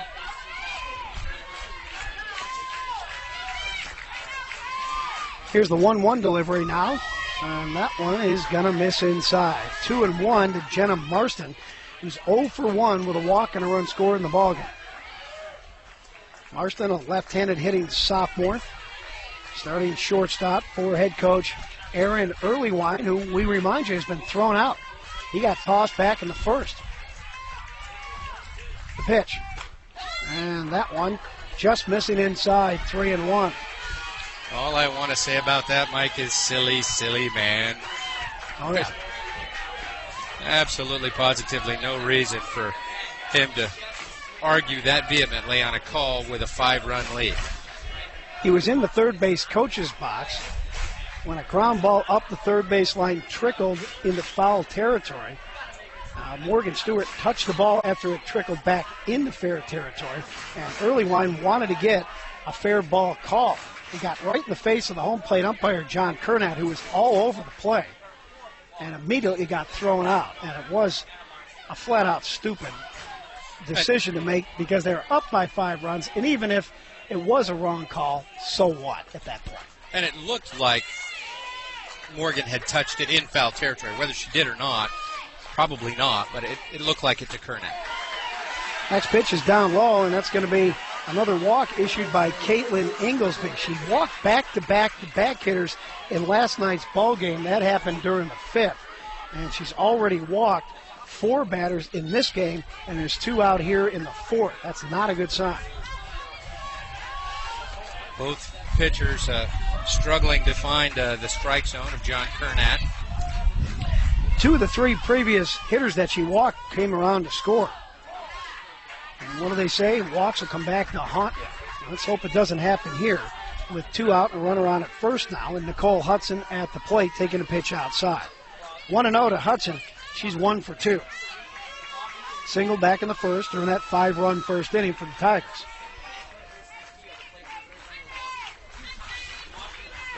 Next pitch to her, and that one a called strike. That'll even it up at 1-1.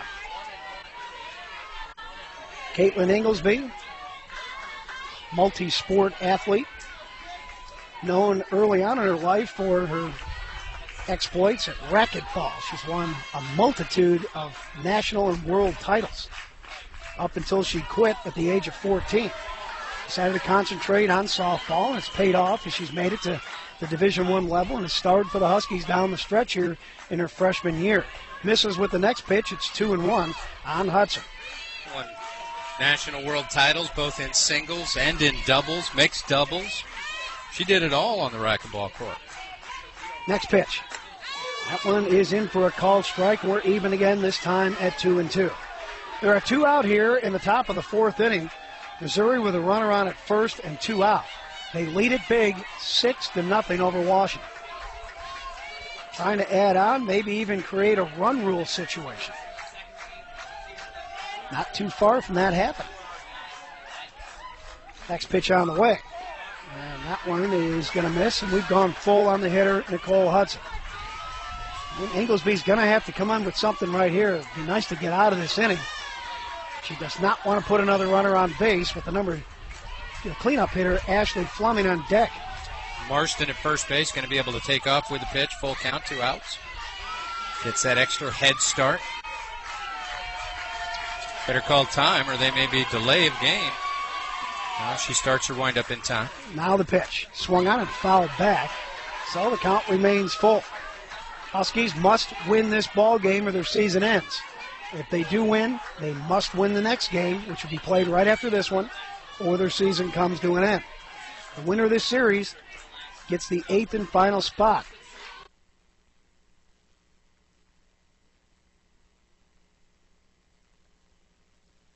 Lewis, I was surfing the web, comparing other airlines' rates to Horizon Air and Alaska Airlines. Really, Clark, and you're the one who always said... I know, it's not about the money, I know. You always said that Alaska and Horizon are our airlines from right here in the Northwest, and we take care of our own. I realize that, Lewis, but I got Clark, you always said that the 3 C's matter most. Convenience, comfort, and quality. I know. I'm just trying to say that the prices at AlaskaAir.com are really low. But you're right, it's not about the money. On the Clark and Lewis expedition, it wasn't about making $40 a month. $40? I was paid $30 a month. And worth every penny. But you were like a Horizon or Alaska fare at AlaskaAir.com, a tremendous value that America couldn't find anywhere else. Yeah, but... But it's not about the money, I know. Yeah, but I... Look, refills. Ooh.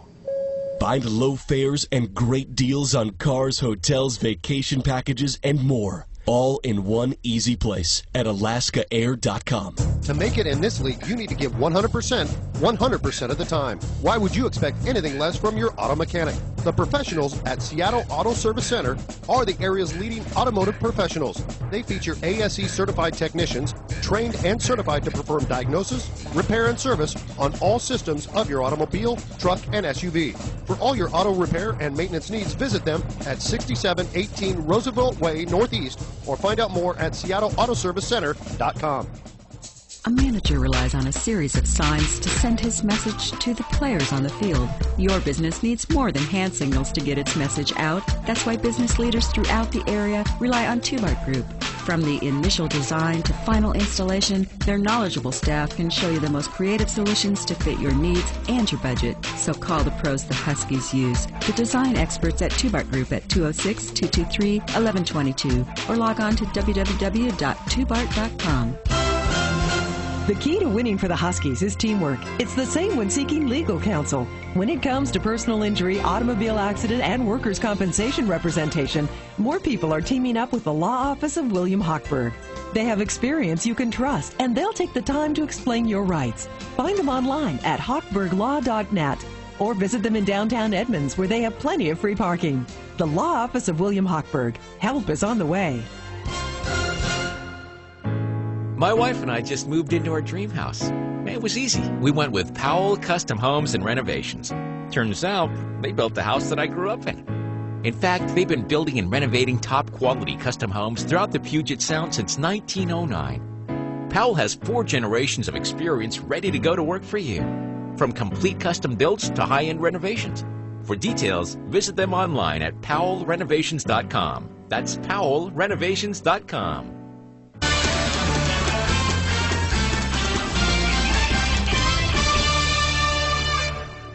Hey, dog fans, sorry to report, but we are still experiencing technical difficulties from Columbia, Missouri for this afternoon's Husky-Mizzou game. We are working on it diligently, and we will get you back to Mike Brown and John Cowley just as soon as possible. Hang in there.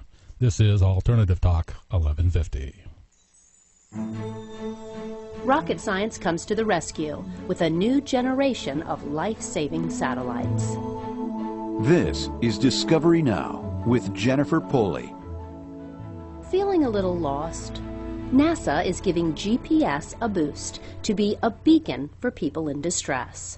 Goddard Space Flight Center is working with several government agencies on a next generation of satellites that will provide better coverage and instant detection of distress beacons when activated. The new system, called Distress Alerting Satellite System, or DAS, will detect beacons almost instantly using a low-frequency signal received by a new fleet of GPS satellites in mid-Earth orbit. Once in place, the system will require all commercial vessels and aircraft to carry a registered beacon. Even individuals can carry them. Once activated, DAS will be able to identify distress signals instantaneously, no matter where you are in the world. That means less time spent on searching, reduced risk to rescuers, and ultimately more lives saved. This is Jennifer Pulley for Discovery Now. Discovery Now is written and produced by the National Institute of Aerospace. Funding for Discovery Now provided by a grant from the American Institute of Aeronautics and Astronautics and distributed by WHRV. Visit Discovery Now on the web at discoverynow.us.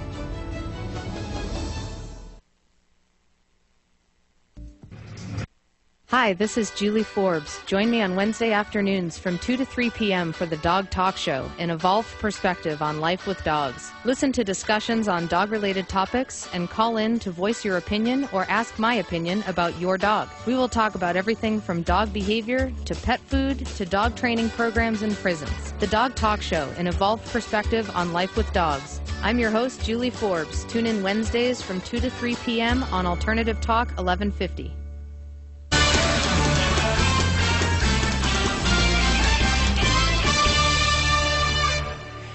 Back live at University Field on the campus of the University of Missouri. We're in Columbia, Missouri. Mike Brown along with John Cowley on 1150 AM KKNW. Apologies once again for our technical difficulties tonight. We're trying to get it resolved. But in the meantime, I believe we missed the last hitter of the top of the 4th inning. That was Ashley Fleming, who grounded out to third base. Morgan Stewart making a strong throw to first to complete the top of the 4th. And we go to the bottom of the inning with the score, Missouri 6 and Washington nothing. Missouri threatened but did not get any runs in the 4th. They were helped again by Washington. A walk and an error by first baseman Victoria Hayward created a first and third situation with 2 out, but Fleming grounding out to complete the top of the 4th. So we're halfway through the scheduled 7-inning affair, and we go to the bottom of the 4th inning with Morgan Stewart, Shauna Wright, and Victoria Hayward due up for Washington. John? Still time, but boy, there's still a long way to come back from. It is a long way to come back, but The girls are in there. They're taking their hacks, and they're going to try and whittle it away. Chopping wood, as they say, right? That's right. And Morgan Stewart doing some chopping right there. But it's a ground ball to second baseman Abby Bach, who easily throws her out for a quick out number 1. That'll bring up Shauna Wright. Shauna in the ball game hit into a fielder's choice that ended the first inning. The bases were loaded. They got a force at second base. First pitch to the catcher is a called strike. Huskies have been swinging earlier in the count than they were last night against Chelsea Thomas. It sort of paid off. They got 3 hits in the ball game, including a double by Jen Sallin, but still cannot penetrate that scoreboard with any runs. Next pitch swung on and missed. 0-2 on Shauna Wright. And the crowd's starting to sense the end of this ball game. They seem to be getting louder and louder as we go along. Huskies doing a Go Huskies chant between innings. Missouri doing their chants and drowning out the Huskies. Victor giving it his all, that's for sure. High and outside on the next pitch to right. It's 1-2. Chelsea Thomas has been handed really a gift here by her offense. All she has to do is go out and throw a strike. She has been. The Huskies been not finding too many holes at the plate. The pitch, swing and a miss, and another strikeout for Chelsea Thomas. That's number 3. Well, if the if her offense gave her a gift, well, the Huskies tied the bow on top for her, that's for sure. Hey, fans, over 20 years ago, Mortgage Mart was founded on this concept. Do your best for your customers, treat them like friends, and feel good about what you're doing. A lot of things have changed over 20 years, but the concept at Mortgage Mart has stayed the same. Competitive pricing, low overhead, no extra fees, and a staff willing to go the distance. It's all part of the Mortgage Mart guarantee. So put Mortgage Mart to work for you. Victoria Hayward at the plate now, tries to bunt her way on. It's in fair territory. There's a throw down to first. Going to get wide of the first baseman and out into right field. Victoria Hayward staying at first as the play was backed up nicely by Lisa Simmons. But at least Hayward gets on base with 2 out here in the 4th. And they give her a hit, which is the right call because that throw was not going to beat her anyway. Phil Bradley coming out complaining that she wasn't within the running lane, but Victoria Hayward was not blocking anyone's throw to first base. He's not going to win that argument. And see, this is the kind of argument I think Earlywine should have put up earlier. I mean, you're up big.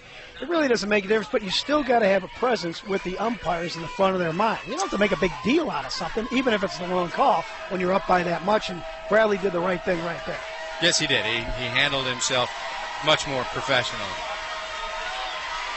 Jaren Fa'asua now up there, takes a pitch high and outside.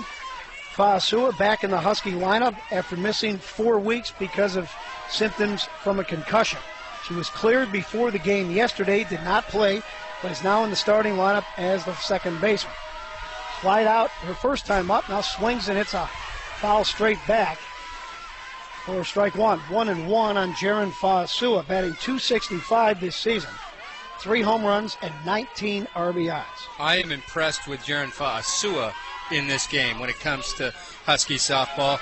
Not only is she playing great out there defensively, but her timing is as close to being on as it can be after a month off. The pitch, way in.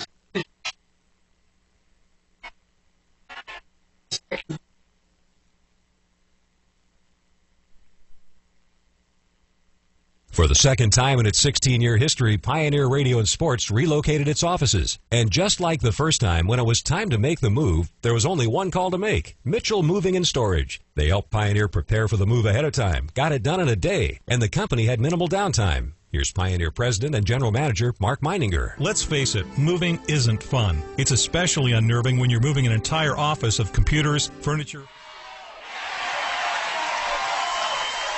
Welcome back, University Field. A swing and a miss by Jaren Fa'asua, who strikes out to end the bottom of the 4th with a runaround at first base. So the tough times continue for the Washington Huskies. No runs, a hit, no errors, and a runner left on base. After 4 full innings of play, the score, still the Tigers 6, Washington nothing. For the second time in its 16-year history, Pioneer Radio and Sports relocated its offices. And just like the first time, when it was time to make the move, there was only one call to make: Mitchell Moving and Storage. They helped Pioneer prepare for the move ahead of time, got it done in a day, and the company had minimal downtime. Here's Pioneer President and General Manager Mark Meininger. Let's face it, moving isn't fun. It's especially unnerving when you're moving an entire office of computers, furniture, file cabinets, and specialized equipment. I had my hands full with our move. The one thing I didn't have to worry about was Mitchell. They made it easy. Every person I spoke with and met was friendly and helpful, from the front office staff to the guys on the day of the move to the follow-up personnel. In fact, the move went so smoothly that I had Mitchell handle a personal move for me as well. Nobody likes moving, but whether you're a homeowner or a business owner like me, you won't go wrong with Mitchell Moving and Storage. For your next move, whether it's across the street or across the country, you can rely on Mitchell. Find out more at mitchellmoving.com. Mitchell Moving and Storage, your home team movers and loyal fans of your Diamond Dogs. Craving the flavor of the big city? Don't want to make the drive, hassle with parking, or pay the premium? Then stop by 272 Grill & Bar in Covington. We're an upscale East Side restaurant bringing the flavors of downtown's finest restaurants to Covington. Come early for our bistro-style breakfast, have a quick and delicious lunch, dine the night away for dinner, or relax with friends in our bar with live music Fridays and Saturdays. Find us at 272grillandbar.com or visit us in Covington off Kent Kangley. When your car needs service, you can trust the certified master technicians at Northwest Automotive. Whether your car needs repairs or just a routine oil change, the professionals at Northwest Automotive have the skill and experience to do the job right. Experience total auto care with the Northwest difference. Personal service, skilled technicians, and a nationwide warranty through AC Delco, valid at 12,000 locations in the U.S. and Canada. Northwest Automotive, proud to have served Husky fans for the last 20 years. See them online at cardocs.com, at cardocs.com.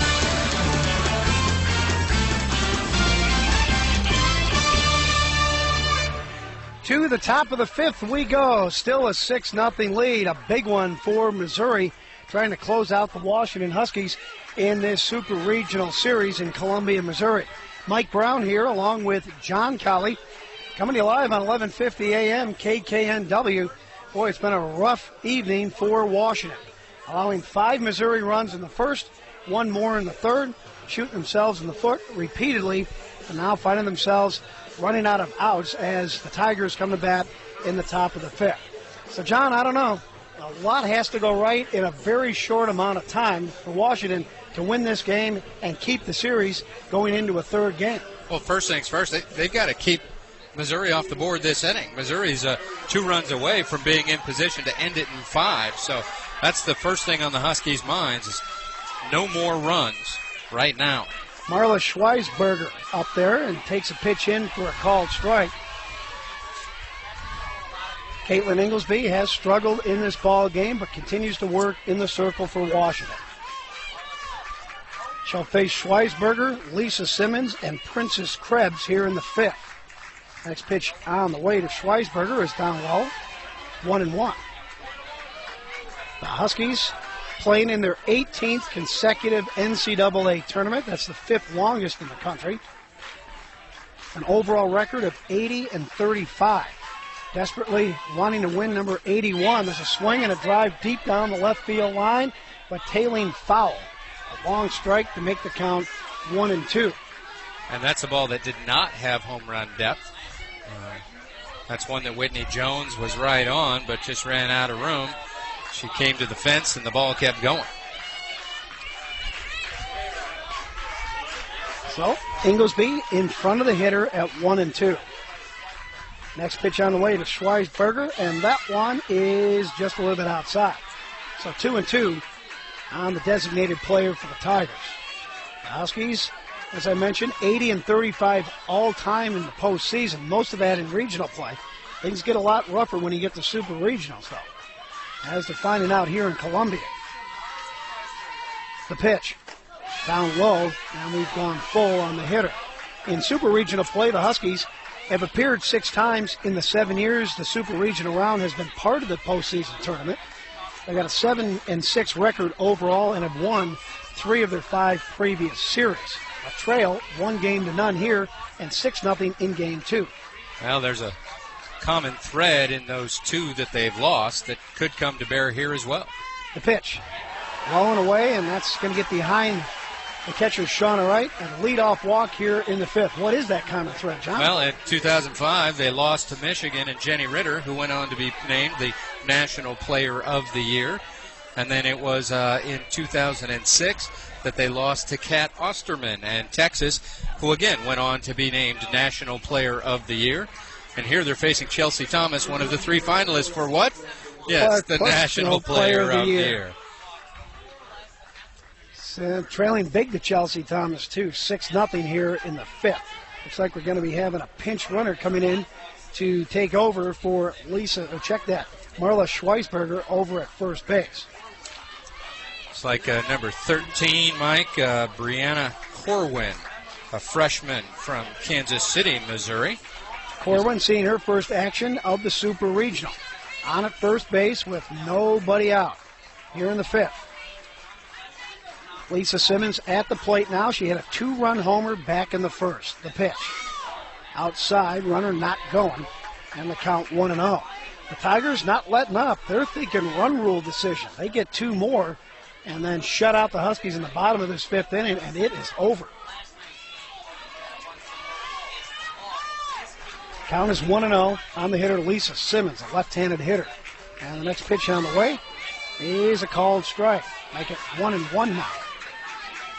Corwin over at first base does have base stealing ability. She's 3 for 4. Not likely to be going in this situation up by 6 runs. Just depends on your style of play as a head coach. The next delivery. Up high and inside, throw down to first base. Victoria Hayward gloves it, but puts the tag on after Corwin gets back into first base. Well, Mike, when we look at the College World Series this year, there's been all this talk about, which conference is more dominant, the SEC or the Pac-10. Looks like Big 12 is saying, hey, don't forget about us. We've got something to say. Next delivery on the way, swung on, line drive right at Hayward. She gloves it, steps on first base ahead of a diving pinch runner, Corwin, who does not get back in a double play. That's the kind of thing the Huskies could have used a lot earlier in this ballgame. They certainly could have. And freshman Victoria Hayward, again, was moved over there for defensive purposes, showed why. That ball was tattooed right at her. She put her glove up, and then the presence of mind to just get back to the bag ahead of the diving pinch runner and helping her pitcher out with the double play.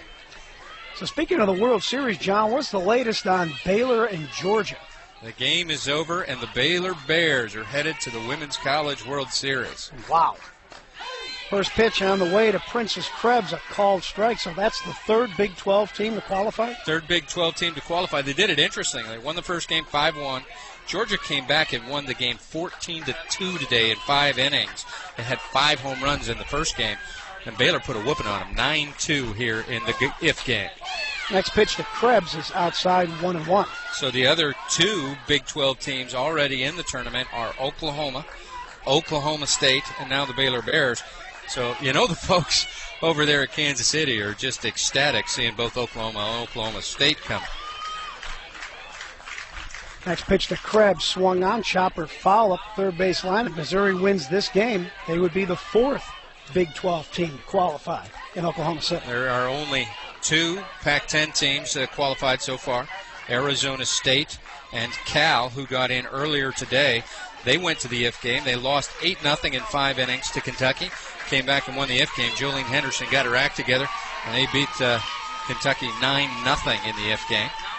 Next pitch, down in the dirt. That'll leave the count at 2-2. So our matchups are Arizona State Sun Devils taking on the Oklahoma Sooners. The Florida Gators waiting for the winner of this game. Oklahoma State and Baylor playing an all Big 12 matchup. And then number 2 seed Alabama taking on the Cal Bears in their first round matchup. The pitch would have been outside, moves the count full on Princess Krebs. 2 out, nobody on here in the top of the 5th. Missouri at the plate with a 6-0 lead over Washington. The Big 12 did lead the NCAA. They had 8 teams that qualified for the NCAA tournament, and they're looking to have half of them go to the College World Series. Those are Pac-10 type numbers. Pitch, check swing. No, it's in for a called strike 3 anyway, and just 3 batters appear at the plate here from Missouri in the 5th. So, no runs, no hits, no errors, nobody left on base. We'll go to the bottom of the 5th with the score, Missouri 6, Washington 0. Are you looking for a late model car, pickup, SUV, or van? Then why not try the James G. Murphy Company Auctioneers? All of our vehicles are sold with no minimum bids or buyer's premium. And our next auction features over 200 late model vehicles. So don't miss this opportunity to bid on the vehicle of your choice. The James G. Murphy Company is located just off Bothell Way on 68th Avenue Northeast in Kenmore. For more information about our next auction, call 425-486-1246 or see us on the web at murphyauction.com. Trust. It's something that's earned, not given. If you're looking at having some remodeling done to your home, you want to work with a company you can trust. You can't afford not to. You want the services of Marquis Construction Company. For over 30 years, they've been serving the community with complete remodeling and alteration services. They've been earning Seattle's trust one home at a time. That's Marquis Construction Company. Find them in the Yellow Pages, and remember, they're proud to sponsor UW Athletics.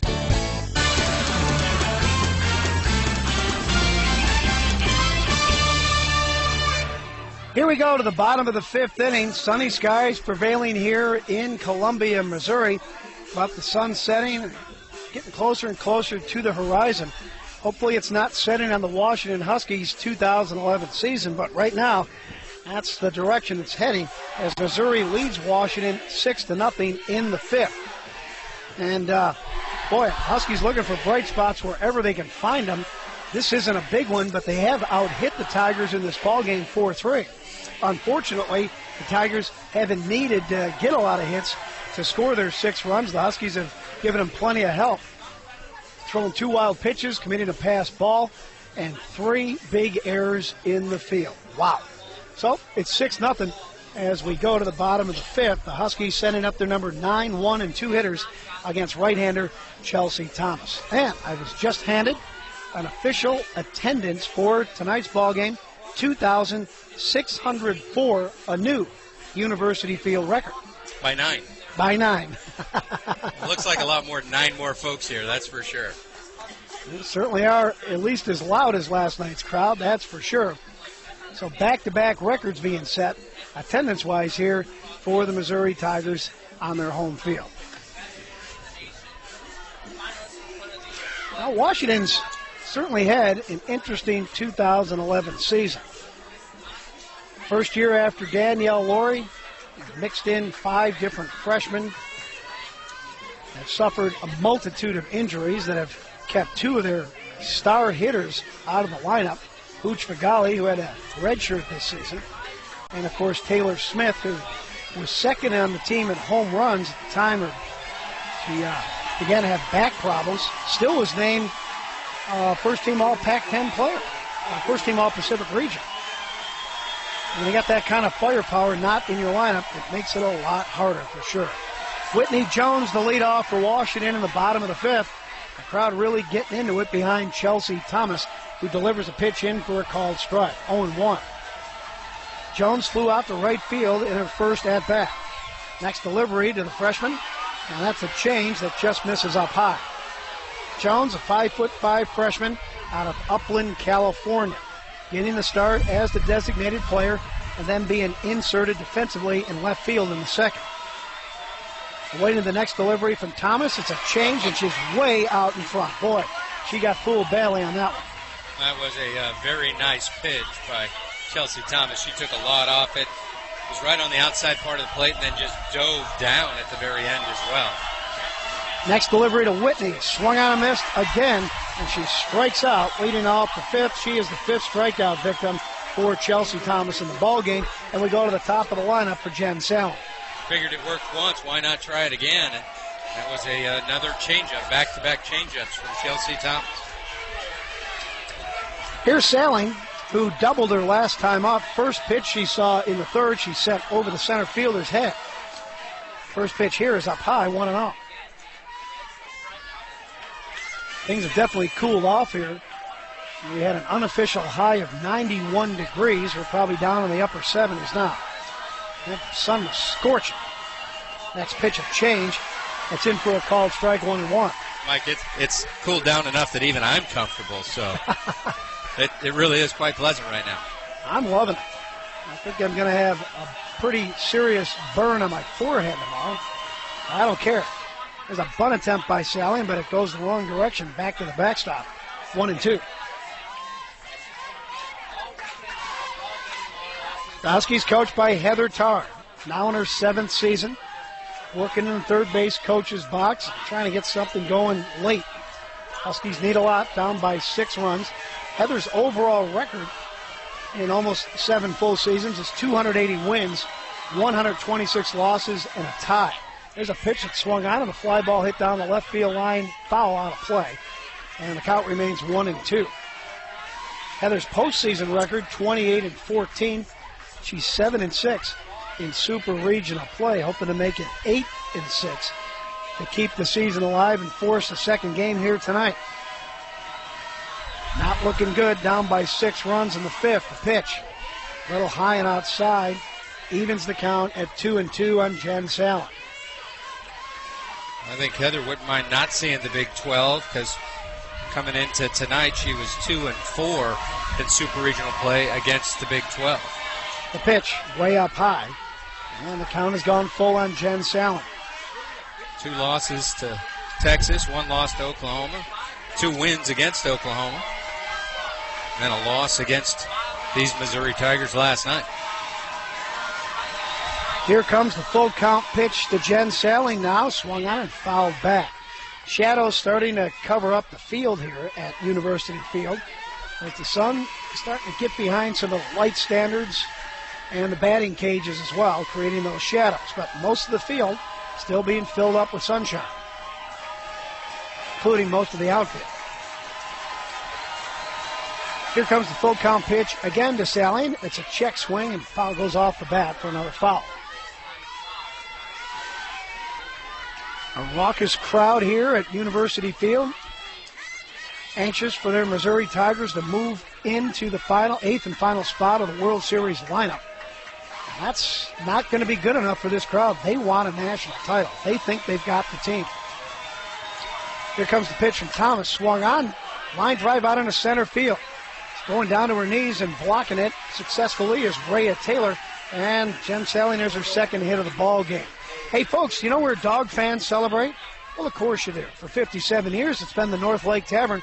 That's where you can find all your favorite beverages, pizza by the pound, and an enthusiastic group of staff and friends waiting to celebrate another Husky victory. Why don't you stop by soon, maybe even tonight? The North Lake Tavern and Pizza House. They're located at the north end of Lake Union, and they remind you 21 and older for inside dining at the North Lake Tavern and Pizza House, longtime sponsor of Husky softball. First pitch to Nikki Williams, inside, ball 1, 1-0. 1 out, runner at first. And the next pitch to Williams now. That's up a little high, will make that 2-0. Williams singled her first time up, and grounded out to second in the 3rd, so she's 1 for 2. The Huskies doing what they do, which is they come up with a plan at each at bat, trying to execute the plan, and they're still trying to win this ball game. Now trying to bunt away on is Williams. Doesn't make contact, but did take a stab at it. That's a swinging strike, 2-1. Salin on it first after delivering a 1-out single. Here comes the pitch. Swung on, ground ball hit up the middle. It's going to get through for a base hit. Salin now stops at second. Now she decides to go to third. The throw comes to third, and she retracts her steps and gets back into the bag at second. So Washington with runners at first and second. 1 out, trying to get a late rally going here with 2 on, and Kimmy Pullman coming to the plate. It was a dangerous move by Jen. If Taylor throws behind her, she's got an opportunity to pick Jen off. Of course, she would have taken off for third, might have been able to make it. She was trying to create something, but when you're down 6-0, that's not the time to try and create one run. I'm thinking the only thing is she's trying to force a bad throw, but still you need a lot more than you moving into third base and maybe getting that first run. Marky Krieger-Zier will come on and run for Nikki Williams over at first base. Krieger-Zier seeing her first action of the Super Regional. Did not play in last night's game. Good to see. Come out here in the 5th. Marky doesn't have the hard cast on. Looks like just a brace on that right hand. So our breakfast moving it around. She wants to play. Kimmy Pullman at the plate. First pitch to her. In for a call strike. Throw on down to second base. A good one, but not in time to get Salin diving back in ahead of the tag. So Jen's got to be smart again. Her run isn't the winning run. It's hopefully the first of many. Huskies down 6-0 here in the bottom of the 5th. 1 out, runners at first and second. Next pitch from Chelsea Thomas, a change, and it's going to miss up high. I will say this, John Kernat's strike zone is a postage stamp. Both pitchers are having to pitch to it, so there's no advantage either way, but those were calls Chelsea Thomas was getting last night. Here comes Thomas's next pitch to Pullman. Swung on, ground ball hit the short. Got to go off the glove of Marston. Sally's going to round third and head on to home and score the first Husky run, not only of the ball game, but of the series. So Washington continues to put the ball in play, forcing the defense to make plays, and that time Marston at second could not do it. 6-1 now in favor of Missouri.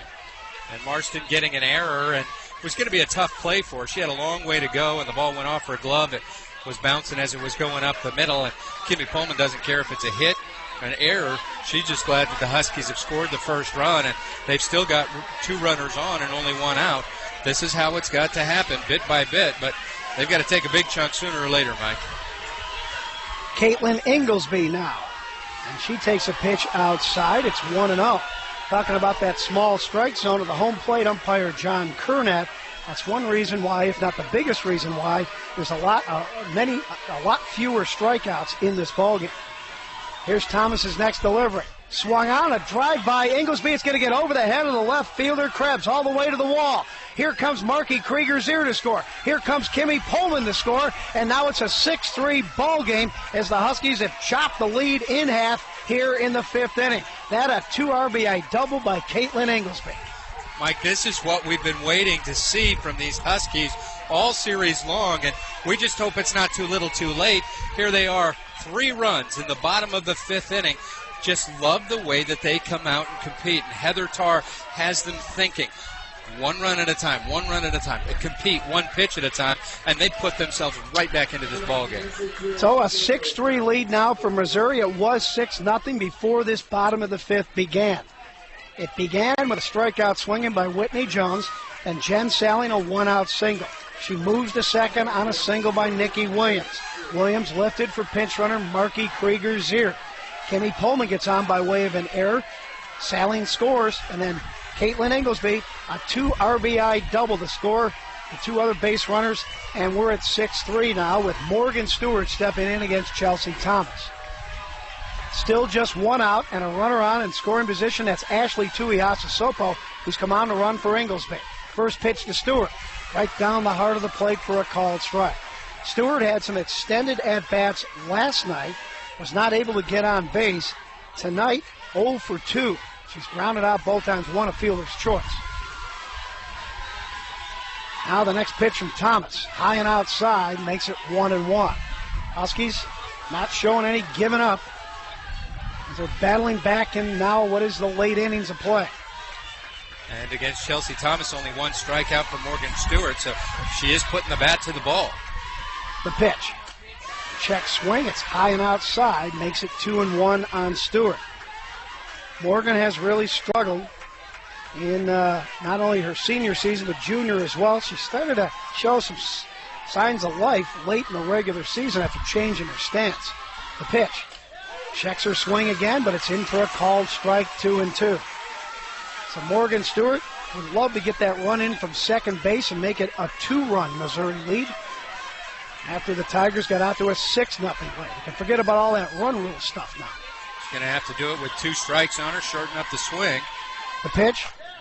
Swing and a chopper up the first base line. Going to be tough for the first baseman. She shovels the second baseman covering it first, not in time. And the inning stays alive for Washington as Morgan Stewart gets on with the infield chopper up the first base line. And in the third goes Ashley Tuiasosopo. Exactly what she had to do. She again shortened up the swing. She hit on top of the ball, got a huge bounce. And once the first baseman had to make the play, she couldn't turn and throw in time to beat Morgan Stewart hustling down the line. Nice job by Morgan, keeping this rally going. So Stewart on at first, Tuiasosopo on at third. There's still just 1 out here in the bottom of the 5th.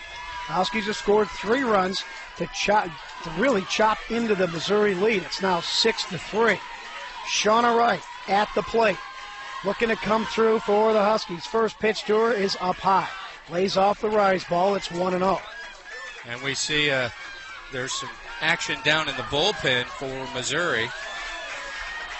It's going to be their second stringer. Nodelman is going to be down there. Kristen Nodelman. Next pitch to right, swung on and fouled out of play over the first base bleachers. And the count 1-1. Wright is 0 for 2 in the ballgame. Hit into a fielder's choice to end the first and struck out swinging in the fourth. Count 1-1. Here's Thomas's next pitch. It's swung on and fouled at the plate. Make it 1-2 on Shauna Wright. Fielder's choice by Shauna Wright right now might get that fourth run in and tighten that noose just a little bit more. It's the Missouri Tigers starting to feel a little pressure put on by the Huskies. I think I'd take that right about now, John. With just one out, I'd give up an out for a run and cut into that lead. We're only in the bottom of the fifth. The pitch, swing and a miss, and Shauna Wright not able to do it, that's for sure. She strikes out swinging for out number 2. That's strikeout number 6 for Chelsea Thomas, who had 13 last night. So the Huskies, obviously, after getting their first look at her, have come back in much better condition. He's scoring 3 runs and still looking for more. 2 out now as Victoria Hayward will step in. She singled her last time up. You know, Mike, earlier in the game I saw Heather was interviewed mid-game, and even though she was down 5-0, she was certainly still had a smile on her face and was excited to be in the game and competing. Now the Chelsea Thomas took too long to make her first pitch. It's ball 1 to Victoria Hayward. Now here comes the 1-0 pitch, and it's right down the heart of the plate to even the count at 1-1. Hayward got on a little chopper in front of the plate. The ball got by the first baseman, but it was still ruled a hit, backed up nicely by Simmons and Wright. Runners at first and third here, and the pitch swung on and fouled away. So Thomas is 1 strike from getting out of this messy 5th inning. But Victoria Hayward has other ideas. Victoria's going to have to cover the plate. Got to be careful about that pitch on the outside. That's the ball that she's had trouble with. Just got to fight it off if it gets out to the outside part of the plate. Crowd on their feet, hoping to get out of it right here. Here comes the pitch, and it's in for a called strike 3, and they got their wish. As Victoria Hayward gets rung up by John Kernat behind the plate, and that ends the inning. But the Huskies at least came through with 3 runs on 4 hits, 1 error, and 2 runners left on base. After 5 full innings of play, the score, Missouri 6, Washington 3. Youth violence, drugs, and gangs put our entire community at risk. By encouraging our children to participate in positive youth programs today, we'll help them develop the skills they need to become responsible citizens tomorrow. Supervised youth activities can give a youngster the confidence to say no to drugs. A message from McDonald Miller Facility Solutions, where we make buildings work. Find us online at macmiller.com. That's McDonald Miller Facility Solutions, encouraging you to support local sports and youth organizations. For 57 years, Diamond Dog fans have chosen North Lake Tavern as their meeting place of choice. Where else can you find all your favorite beverages, pizza by the pound, and an enthusiastic group of staff and friends waiting to celebrate the next Husky victory? Stop by tonight. Please remember, 21 and older for inside dining. North Lake Tavern Pizza is conveniently located at the edge of the West Campus, the north end of Lake Union. Find them online at northlaketavern.com. Let's go, dogs.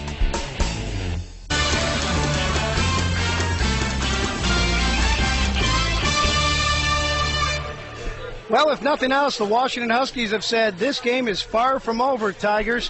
We go to the top of the 6th. Missouri still leads it 6-3, but it was 6-0 before the Huskies put up a 3 spot in inning number 5. So here we go. The 6th with Missouri sending up the number 8, 9, and 1 hitters against Caitlin Inglesby, who delivered a 2 RBI double to bring home 2 of those 3 runs for Washington in inning number 5. And it just begs the question, if the Huskies just played better early on, would they have the lead in this game? And the answer is probably yes. We're trying to figure out exactly how many of the 6 Missouri runs are earned. I'm going to take a stab at it and say that 3 or 4. The Huskies have committed 3 errors in this ballgame. They've also been charged with a pass ball and 2 wild pitches. Now, a run that scores on a wild pitch is an earned run, and that's how one of them came in. That committed by Caitlin Inglesby in the third when the Tigers scored their 6th and most recent run. And overall, Caitlin has not done a bad job. After that 5-run first, she needed to hold the Tigers right there and didn't exactly do that, allowing 1 run. But nonetheless, just pitching with some guts out there and trying to get the Huskies back in this game. The answer I got is they aren't sure. So the official scorers don't even know how many the runs are unearned at this point. I'm going to try to figure it out here. Because I'm thinking only one of those 5 in the first inning, maybe 2 were unearned. And then definitely the one in the third inning was an unearned run. Well, it scored on a wild pitch, though, so you got to kind of go back and figure it all out. But it scored after a play that would have been the third out of the inning. That's true. So that run in the third was definitely unearned. Going to have a pinch hitter to lead things off for Missouri here in inning number 6, and it's going to be Shauna White. Step in and hit for Megan Christopher, the Tiger catcher. Left-handed hitter is White, and the first pitch in for a called strike. Now Inglesby's next delivery is a rise ball that she lays off wisely to make the count 1-1. They're placing a 203 hitter with a 294 hitter, so with this game getting close, it's a move that makes sense for the Tigers. It's actually Shanae White up there, and the pitch swung on, chopped to the left side. Morgan Stewart with it, throws the first in time to get the hitter for out number 1. So score at 5-3, and we move on to Abby Bach in the number 9 spot. This game just has a much different feel right now, Mike, and I know the Husky fans who are listening are feeling a ton better after they plated those 3 runs. They can get a 1-2-3 inning and get back to work and try and get that offense going again. It's really going to make the things get interesting here. No doubt this game is not over by any means. First pitch to Vox swung on and chopped foul up third baseline. So 0-1 to lead her off. Bach 0 for 2 in the game. Fly out, a ground out. Washington committing 3 errors in the ballgame. They've out-hit the Tigers 8-3, but they've helped out the Tiger cause way too much in this ballgame. The next pitch. And that's a change in for a called strike. Quickly 0-2 on Abby Bach. Washington needing to win this ball game to force a Game 3 of the Super Regional Series. If they do, then the winner of that game will go to the Women's College World Series. Here's Inglesby's next delivery to Abby Bach. It is up high, 1-2. So far, Mike, of the 2 pitchers and what they've brought to the game, I think Caitlin Inglesby has made the better adjustments to John Kernat's strike zone than did Chelsea Thomas. So she's done a nice job and is finding that strike zone again. She just needs more help from the defense behind her. Next pitch, swung on and fouled away. Inglesby has walked batters, that's for sure. She's walked 1, 2, 3, 4, 5. So that has been one bugaboo, and 2 of those came in to score. But 1 back in the first inning. So definitely making some adjustments for sure. I'd like to get a 1-2-3 inning right here in the 6th, I can tell you that. The pitch swung on and hit foul down the left field line. As Bach got around on that changeup. Bach did a nice job just staying alive. She just slowed everything down when she got out on her front foot and was able to make enough contact to keep her at-bat alive.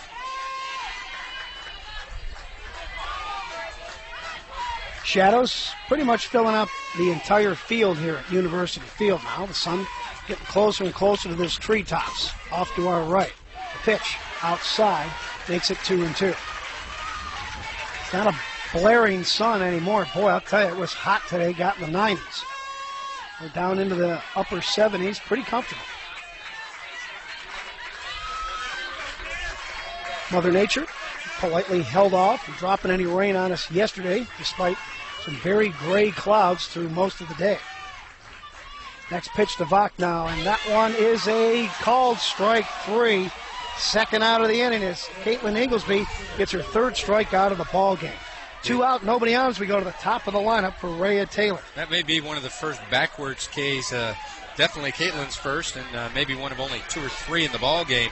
It's hard to find called strike 3 with this John Kernat postage stamp strike zone. Here's Rhea Taylor, who a very dangerous player. The Huskies have overall handled her quite well in this series. First pitch to her, swung on, fly ball down the left field line, but foul. Drops into the Husky bullpen down the left field line.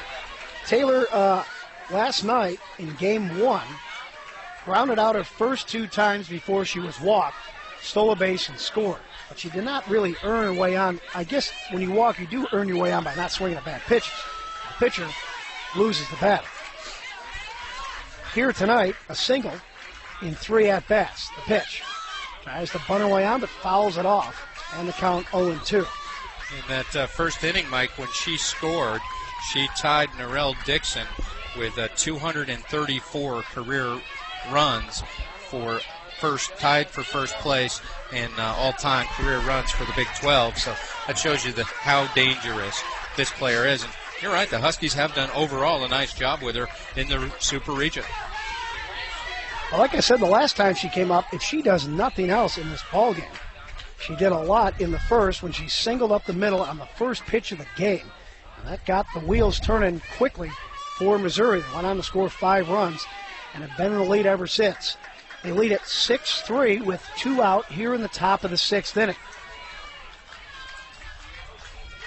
Next pitch on the way. Swung on, high chopper to second. Fasua gloves it and throws the first in time to get Taylor for out number 3. And that'll do it for the Tigers here in the 6th. No runs, no hits, no errors, nobody left on base. We go to the bottom of the 6th. The score, Missouri 6 and the Huskies 3. Neighbors are great sources of advice. It's no different when it comes to your health. You just need to talk to the right neighbor. Like your UW Neighborhood Clinic, part of the UW Medicine Health System. Take it from Steph Walker, who breathes easier without the bronchitis. Or the Renoir family, whose girls have their annual checkup every November. You'll find 7 UW Neighborhood Clinics across the Puget Sound region. UW Medicine Health System. From here, we change the world. Read more stories at uwmedicine.org/stories. This is Alternative Talk, 1150 AM, KKNW Seattle, and KLCK FM 98.9 Digital HD3 Seattle. Baseball isn't a contact sport, and driving your car shouldn't be either. Unfortunately, accidents happen. And when they do, there's a company you can count on to put the pieces back together again. Holman's Body and Fender Shop. We're a family-owned and operated Seattle business serving you since 1968. With over 40 years of experience, we can get you rolling again fast. Specializing in collision repair, restoration, and diagnostics. Visit us at 7301 Roosevelt Way Northeast or find us online at holmansbodyandfendershop.com.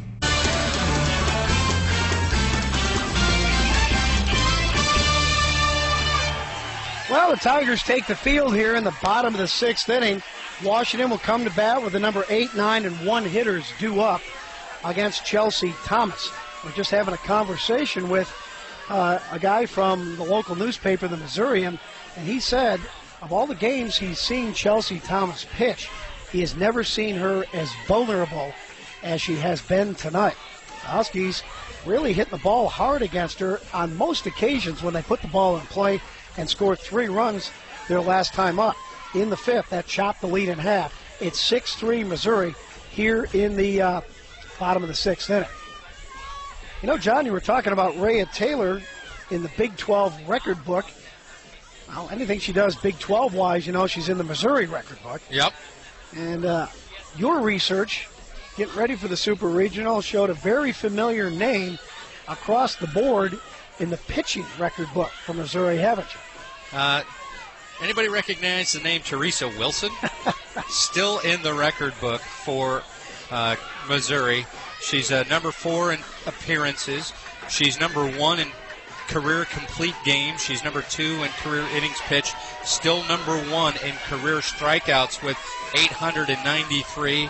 Number 1 in career shutouts with over 55 shutouts. Number 1 in career wins with 102. Chelsea Thomas is trying to catch Teresa Wilson in season wins. She passed Teresa's second best, which was 29, with yesterday's win at 30. Teresa has 32 wins, which is the Missouri record for wins in a single season. Teresa Wilson, the first Husky softball coach, gave birth to the program and coached the first 11 years of the program, made it a national power for sure. Jaron Faasua up there leading off, swings and fouls one off. So the count 0-1 on the Huskies' second baseman. Next pitch from Chelsea Thomas now. Here's a bunt attempt being laid down nicely by Faasua. Gloved by Thomas. Throws the first, and it's in time as the second baseman, Abby Bach, was over covering for out number 1. Score at 1-4, and that'll bring up Whitney Jones. Jaron putting some pressure on Missouri, making them make a play, which they came up with, but that was close because second baseman Bach almost didn't have her leg on the bag when the throw got there. First pitch to Jones, swung on and fouled out of play off to our right. So 0-1 on Whitney, who's 0 for 2. Struck out her last time up and also flew out. Mike, I was able to pull it up, and they have 5 of the 6 runs is being earned for Missouri in today's ballgame. Swing and a miss on the next pitch makes it 0-2 quickly on Whitney Jones. Well, a lot of earned runs, yes, but easily earned, I suppose, as the Huskies have been charged with a lot of miscues in this ballgame. Next pitch on the way. That one is up high, 1-2.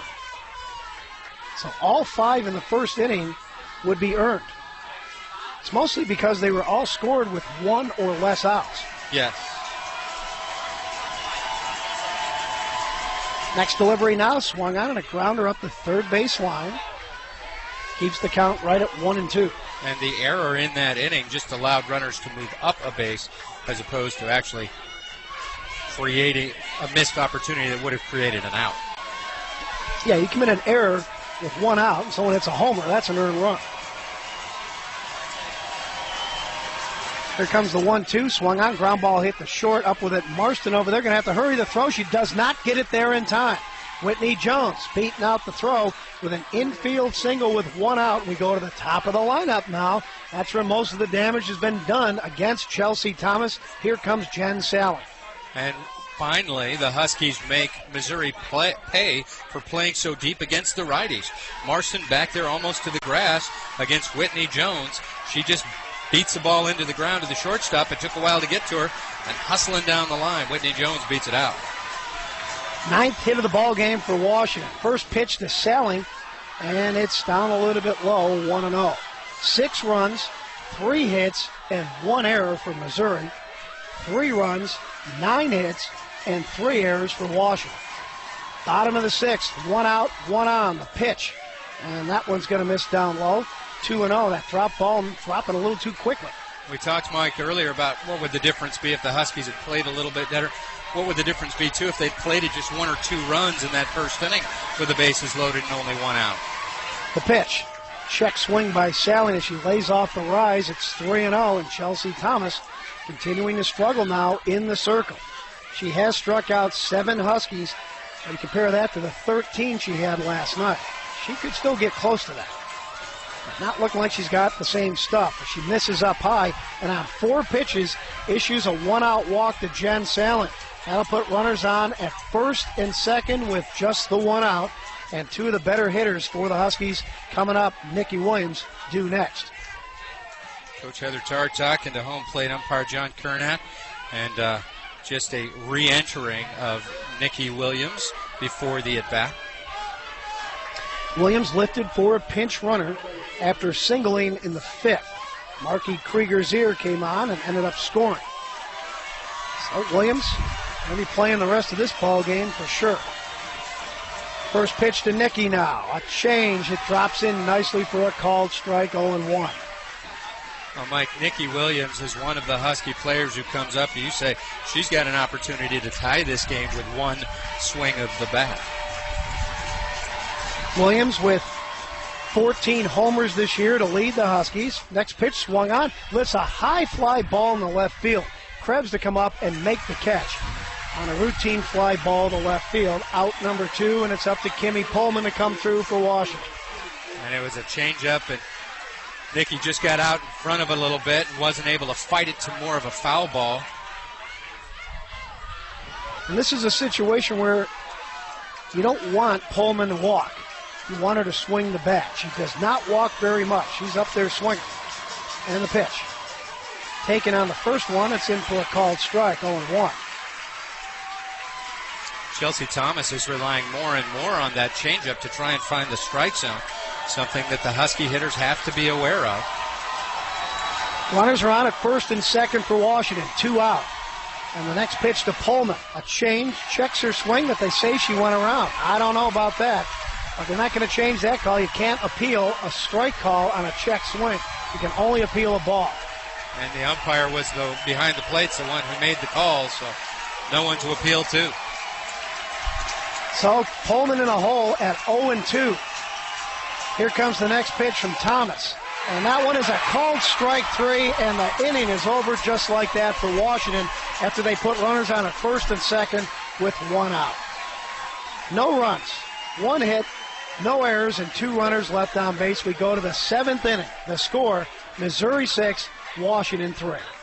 Dog fans, have you heard? Canines are the newest weapons in the fight against growing bedbug infestations. So contact Pioneer Pest Detection. One dog can sweep an entire room or apartment in just 3 to 4 minutes with 97% accuracy, while a pest control professional may take up to an hour for the same job with just 30 to 40% accuracy. Tired of those bedbugs biting? Well, bite back with canine bedbug inspections and treatment from Pioneer Pest Detection. Find out more and view our brochure at pioneerpestdetection.com. One man's trash is another man's treasure. This old saying is especially true when it comes to auto and truck parts. At Budget Truck Wrecking, they feature quality auto and truck parts at great prices. They also pay cash for your junk cars. Whether you need an engine, transmission, tire, battery, brake drum, or rotors, you'll find it at Budget Truck Wrecking. Visit them in Auburn at 3602 A Street Southeast, or find them online at budgetautoWrecking.com. Budget Truck Wrecking. We buy cars that you don't need and sell cars and parts that you do.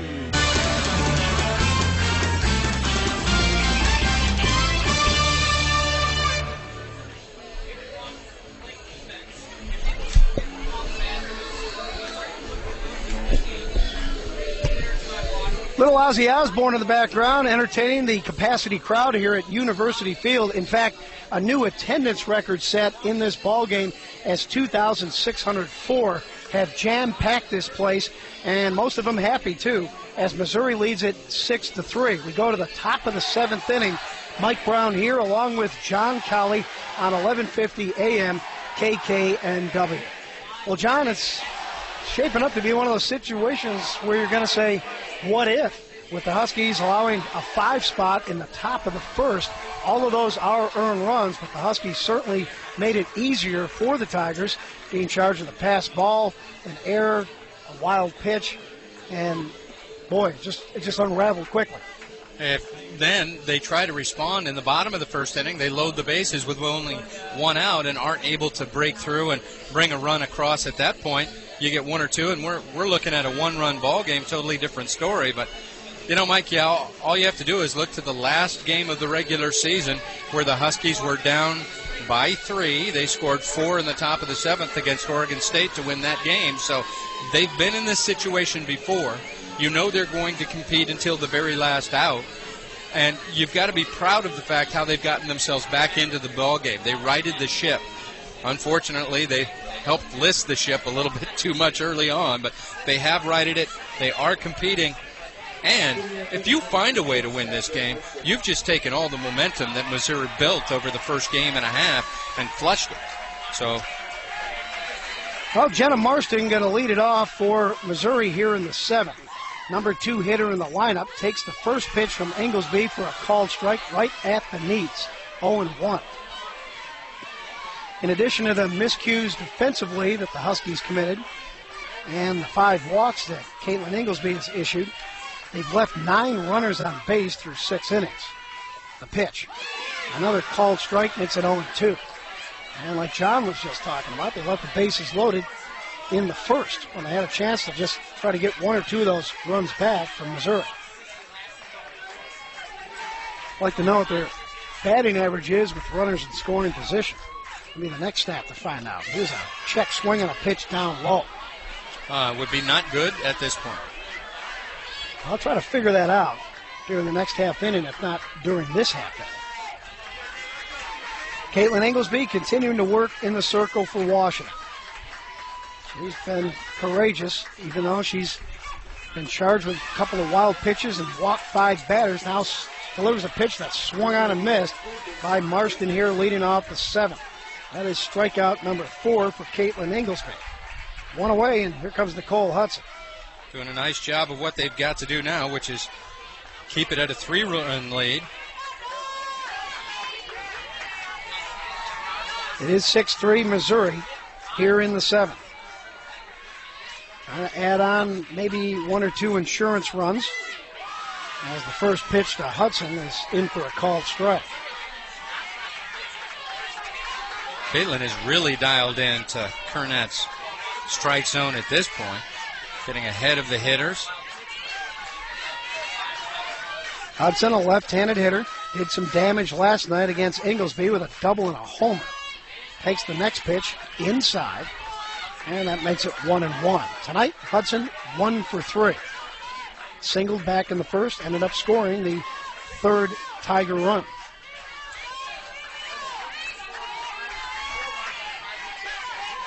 Now the righty Inglesby back into her line. Here comes the pitch. It swung on and a high pop-up in the infield. Sailing coming up in front of second base to make the catch for an easy out number 2. So 2 out and nobody on for the cleanup hitter, Ashley Fleming. Fleming is 0 for 2 with a walk and a run scored in the ballgame. She scored the only unearned run, which I found hard to believe at first. The 5 of the 6 runs that the Tigers have scored are earned. Here comes the pitch. That's low and outside. 1-0 to Fleming.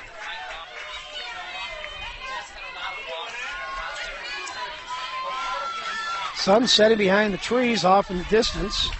So the lights taking effect here at University Field. And the pitch on the way. Swung on, infield popper. And that's going to drop in behind the circle as Sailing at short was playing pretty deep. Could not get up and make the catch before it reached the turf. And that'll be a infield pop single for Ashley Fleming. Normally you don't want your pitcher trying to make plays, but the only person who would have had a chance at that would have been Caitlin Inglesby, because as you said, both second base and shortstop playing deep with Jaron and Jet.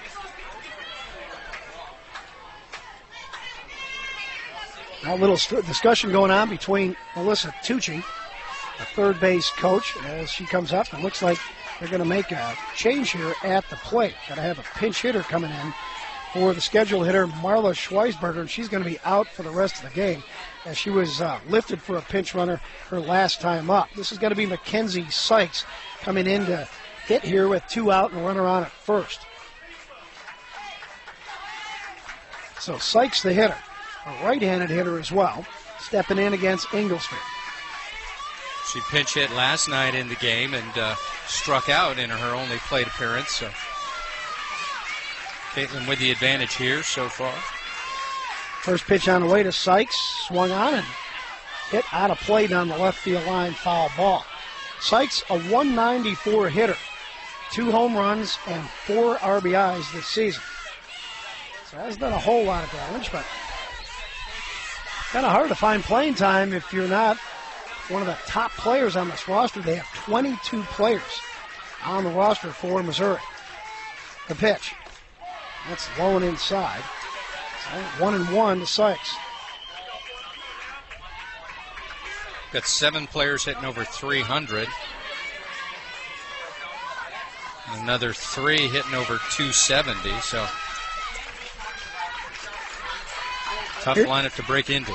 Inglesby into her line. The pitch swung on. High pop-up hit right side. Jaron Fasua circling over behind first base. She'll make the catch for out number 3. So the Huskies have one final shot. They're down to their last 3 outs. We will go to the bottom of the 7th inning. Washington needing to score at least 3 because they trail Missouri 6-3.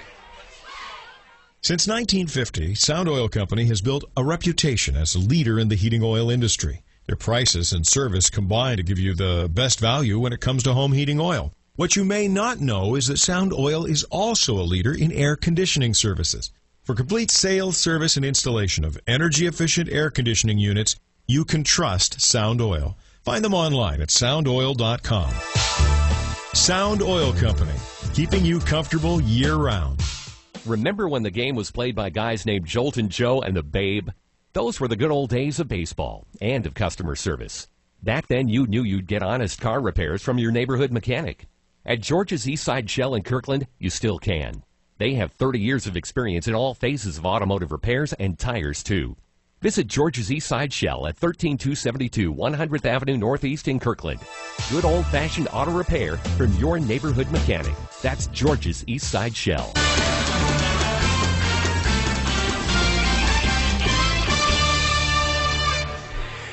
Three outs separate Missouri from another berth in the Women's College World Series, but the Washington Huskies have other ideas as they try to put up at least 3 runs here in the bottom of the 7th inning and keep their World Series hopes alive. Welcome back to Columbia. This is Mike Brown along with John Cowley on 1150 AM KKNW. We go to the bottom of the 7th inning, and Washington will have their number 4, 5, and 6 hitters due up. Caitlin Inglesby, Morgan Stewart, and Shauna Wright against Chelsea Thomas, who has given up 9 Husky hits. And asking around the press box a little bit, nobody's sure if Thomas has given up that many hits in a single ball game this year. I wouldn't be surprised if that ended up being true. But she has a 3-run lead, and that's what counts the most. And the Huskies are going to have to get a lot done in a very short period of time to keep their season alive, John. Well, they've already put 3 runs up in an inning today, so they're going to have to do it again. And when you think about it, if they want to get through this game, it is the right part of the lineup. You go through the middle, create some possibilities, and if you can turn it over to the top of that lineup and you see Jen Salling and Nikki Williams and Kimmy Pullman coming to bat again, that's going to be a very, very good sign for the Huskies. I did manage to figure it out, what the Huskies' batting average is with runners in scoring position in this game. They've left 9 runners. Well, they're 2 for 11 tonight. With runners in scoring position, that's a batting average of 181. That's been one of their bugaboos tonight. On the season, 351. What a difference.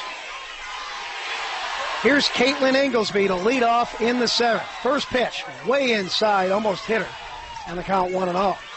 The Missouri faithful on their feet most of the way around the stadium, hoping to finish off the Huskies and move on to the Women's College World Series. Chelsea Thomas has adrenaline going. That's the hardest pitch she's thrown all night. Here's Thomas into her wind, the pitch. And that one is going to miss up high and make it 2-0 to Inglesby, who doubled her last time up. Caitlin 2 for 3 against Thomas tonight. She's driven in 2 of the Husky runs, 2 of them coming in on that double last time up. The next pitch, taken all the way, is Caitlin as it's up high, 3-0. And you need runners. It doesn't matter how you get on, and don't need a home run right now. The Huskies need to do is get runners on base, allow some of these hitters to start driving them in. You can't do it all on your own.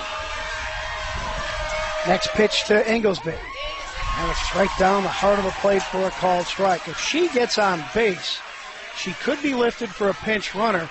Heather Tarr has just 1 player left on the bench, and that's Jenna Clifton.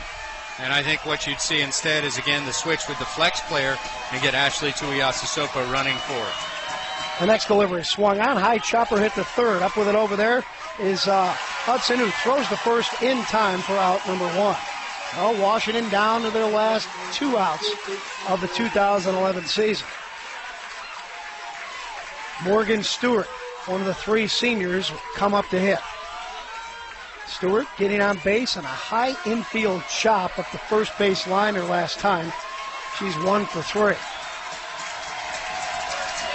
First pitch to Morgan, a change in for a called strike, 0-1.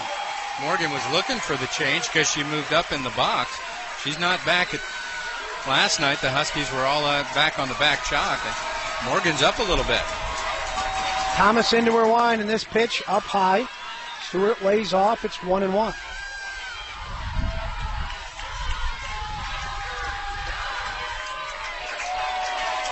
One out, nobody on here in the bottom of the 7th. A 6-3 Missouri lead, and time being called at the plate. Morgan Stewart hoping to keep her collegiate career alive. 1 of 3 seniors on the team. The pitch, check swing, high and outside. 2-1. Morgan hit into a fielder's choice in the first, grounded out the second and the fourth, and then got that infield single in the fifth. Here comes the pitch. Swung on, ground ball right back up the middle. It's going to trickle on through for a base hit. Morgan Stewart saying, I ain't done playing college ball. Let's keep this thing going. And you just love it about the Huskies. And this is the way they're coached. This is the way they play. It's not over until the 21st out. And sometimes longer than that. There's only been 19 outs to this point. Talk about it not being over till it's over. How about the Indy 500 today? Forgot the rookie driver's name, but he was in the lead on the last lap. He was coming around the final turn and smashed into the wall and just coasted over the finish line, but not before Dan Weldon moved ahead of him and won the race. The rookie finished second. Couldn't believe it. Rookie mistake. Shauna Wright swings at the first offering from Chelsea Thomas, who fouls it off 0-1. Now the next pitch from the righty, and that misses up high, 1-0. The entire section of bleachers above the first base dugout where the Tigers are is jam-packed. And standing room only, so to speak. All those Tiger faithful up on their feet. Here comes the pitch. Swung on, ground ball off the foot of Shauna Wright. And that'll be strike 2. 1-2 on the Husky catcher. First, I thought it was a fair ball. I didn't see it hit off her foot, and Shauna was walking out of the batter's box, but John Kernat came up, pointed into the batter's box where the ball hit her in the foot. Shauna having to battle. She's got 2 strikes, shortening up. Shauna ready for the next delivery from Chelsea Thomas. Here it comes. It's swung on and missed, and Shauna strikes out for the 3rd time in the ball game, all 3 times swinging. And a strikeout number 9 for Thomas. But more importantly, she's just 1 out away from finishing off the Huskies in the Super Regional and moving her teammates on to Oklahoma City for the World Series. The hitter is Victoria Hayward. And the pitch swung on, ground ball hit the second. This will probably do it. The second baseman, Bach, will put the tag on Morgan Stewart for out number 3. And the Missouri Tigers win the Super Regional Series 2-0 over the Washington Huskies, winning it by the final score of 6-3. For the Huskies in the 7th. No runs, a hit, no errors, and a runner left on base. Again, the final score, Missouri 6, Washington 3. Back with the final totals for the end of the season after this timeout. As you enjoy baseball season, think about the game that is life. Are you in shape financially to play beyond the 5th inning? What would happen if your life went into extra innings? At Edward Jones, we have a lineup of financial solutions to help you through the game of life. Tax advantage investments to increase retirement savings in the case of extra innings. Long-term care insurance to help with some of life's errors. And life insurance to prepare for the final tally. To learn more, call All Century team member Dwayne Covey at 206-524-0050. Edward Jones, member SIPC. Remember the 50s? The Northwest was booming, Elvis was king of rock and roll, and locals gathered at Burgermaster for good food and good times. You can relive that golden era at Burgermaster. We're still your favorite old-fashioned drive-in, offering all your favorites: shakes, malts, fries, and the messiest burgers in town. Made with locally grown pasture-fed beef. Masters of the burger since 1952. Visit one of our 5 locations today: University, Aurora, Everett, Bothell, and off 520 in Bellevue. Don't say hamburger, say Burgermaster. We all need advice sometimes. When it comes to your vision, talk to people who've been there. They'll point you to UW Medicine Eye Institute at Harborview, like Dave Larson, whose glaucoma was caught and treated early, or Monica Lowe, who thanks to refractive surgery can finally see without glasses. People across our region trust their vision to the UW Medicine Eye Institute. UW Medicine Health System. From here, we change the world. Request an appointment and read more stories at uwmedicine.org/stories. Remember being left in the cold this last winter when power went out? Well, this season, get ahead of the game with a new Regency gas fireplace or Regency gas insert from Bellevue Fireplace Shop. Since 1959, the Bellevue Fireplace Shop has offered the best value on quality fireplaces like Regency fireplaces and gas inserts. Stop by our showroom at 105th Avenue Northeast, a block and a half southeast of the mall, or log on to BellevueFireplaceShop.com. Bellevue Fireplace Shop, 5 decades of serving happy Washington customers.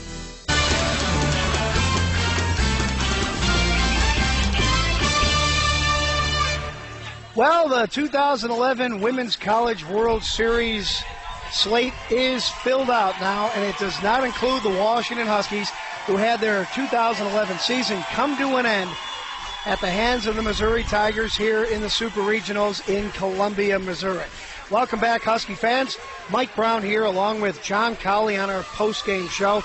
Washington season ending as Missouri beats them by the final score of 6-3 and sweeps the Super Regional Series here at University Field. Here are the final totals on the ball game. For Missouri, 6 runs, 4 hits, 1 error, and 5 runners left on base. For the Huskies, 3 runs, 10 hits, 3 errors, and 10 runners left on base. The winning pitcher in the ballgame, Chelsea Thomas, she's 31-6. Caitlin Inglesby takes the loss. She's now 25-10. 2,604 fans in attendance. That is a new University of Field record, breaking the number that they set just last night of 2595. The game played in 2 hours and 27 minutes. One home run was hit in the ballgame, that by Lisa Simmons. A 2-run blast in the first inning. That was her 3rd of the season. That was also the inning that really set the tone and made the difference in the ball game as the Tigers scored 5 runs in the first. With the victory, Missouri improves to 52-8, and they now move on to the World Series for the 6th time in their history and the 3rd straight year. Last year they were knocked out in 2 straight, just like Washington was. This year they look like they have a little bit tougher team and could go a little deeper. We'll see. They will take on Florida in their first game on Thursday. For the Huskies, their 2011 season ends with a record of 37-16. They gave it a go, winning a regional in 3 straight, but then losing 2 straight here on the road in the Super Regionals against Missouri. Once again, the final score, Missouri 6 and the Huskies 3. Husky players in the dugout shedding a lot of tears, that's for sure. They gave it a try here, falling behind big early, 6-0, came back with 3 in the 5th. They put a lot of runners on base against an extremely tough pitcher in Chelsea Thomas, who gave up 10 hits. I don't know if she's given up 10 hits in a game in her entire career, much less this season, in which she was the Big 12 Pitcher of the Year. But she hangs on and gets a lot of help from the Huskies defensively and gets the win. So Washington season comes to an end again by the final score of 6-3. We'll be back with more on our post-game show after this timeout. Fire sprinkler systems are reliable, economical, and proven to be the best way to protect your family and home. Don't take a chance on losing your home, your possessions, and even your loved ones. Contact Nortec Fire Protection today. With years of experience, they're experts in design and installation of quality fire sprinkler systems. Whether it's commercial, residential, or industrial applications, they are your solution provider. Contact them at 888-995-9900 or visit them on the web at nortecfire.com. Many of us are making the decision to stay in our current home, even though it's not quite our dream home. SBH Builders can help. We offer over 50 years of experience in remodeling, additions, and restorations. We provide our valued customers a quality product at a fair price. You can see our work online at sbhbuilders.com. That's sbhbuilders.com. Let us help turn your current home into your dream home. We are SBH Builders, and we're proud to support the Diamond Dogs. For 57 years, Diamond Dog fans have chosen North Lake Tavern as their meeting place of choice. Where else can you find all your favorite beverages, pizza by the pound, and an enthusiastic group of staff and friends waiting to celebrate the next Husky victory? Stop by tonight. Please remember, 21 and older for inside dining. North Lake Tavern Pizza is conveniently located at the edge of the West Campus, the north end of Lake Union. Find them online at northlaketavern.com. Let's go, dogs. trust. It's something that's earned, not given. If you're looking at having some remodeling done to your home, you want to work with a company you can trust. You can't afford not to. You want the services of Marquez Construction Company. For over 30 years, they've been serving the community with complete remodeling and alteration services. They've been earning Seattle's trust one home at a time. That's Marquez Construction Company. Find them in the Yellow Pages, and remember, they're proud to sponsor UW Athletics. Do you remember the 1940s? Many of us don't. But there's a company in town that does. It's K.C. Martin Automotive and K.C. Martin Transmissions, established in 1948. A lot has changed since then, but choose K.C. Martin for your automotive needs, and you'll still get the same professional service that folks enjoyed over 60 years ago. Their goal is still to provide the latest in technology, the highest quality, the most affordable rate, and to do it at a minimum amount of time. KC Martin Automotive Service and KC Martin Transmission at kcmartin.com.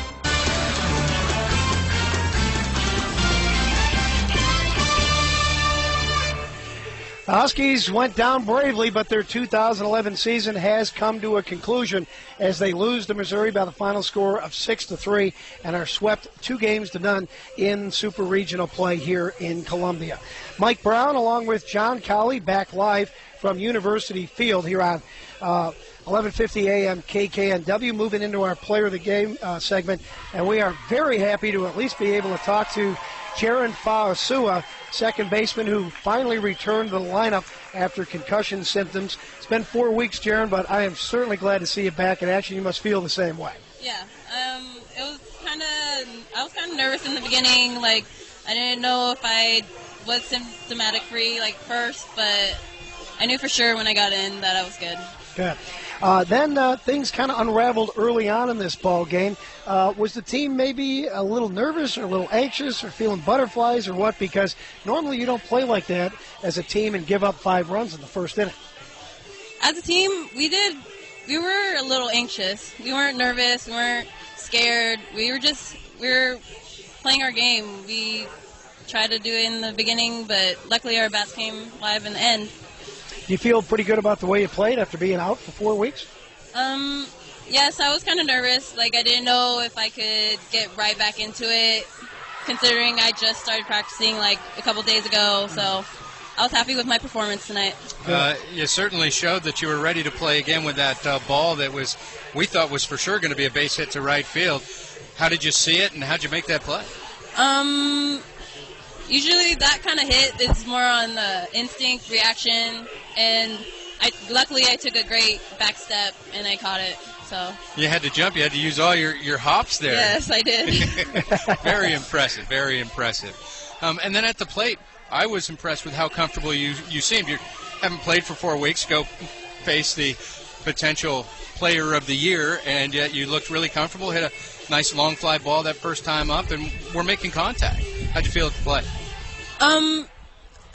It was kind of hard in the beginning. Like, it was kind of weird because I haven't seen a lot of pitches for a while. So it was pretty nice that I could get back in the game and back fast. And luckily, practicing with Coach Bear and Coach Glass, like, they helped a lot with my preparation for this game.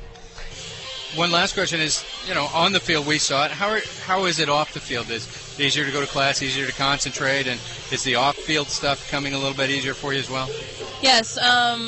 It's easy because our teammates are always on us, each other, like, focusing on the game rather than just outside sources. Like, we're always in the game. It's easy for us to, like, focus. Okay, good.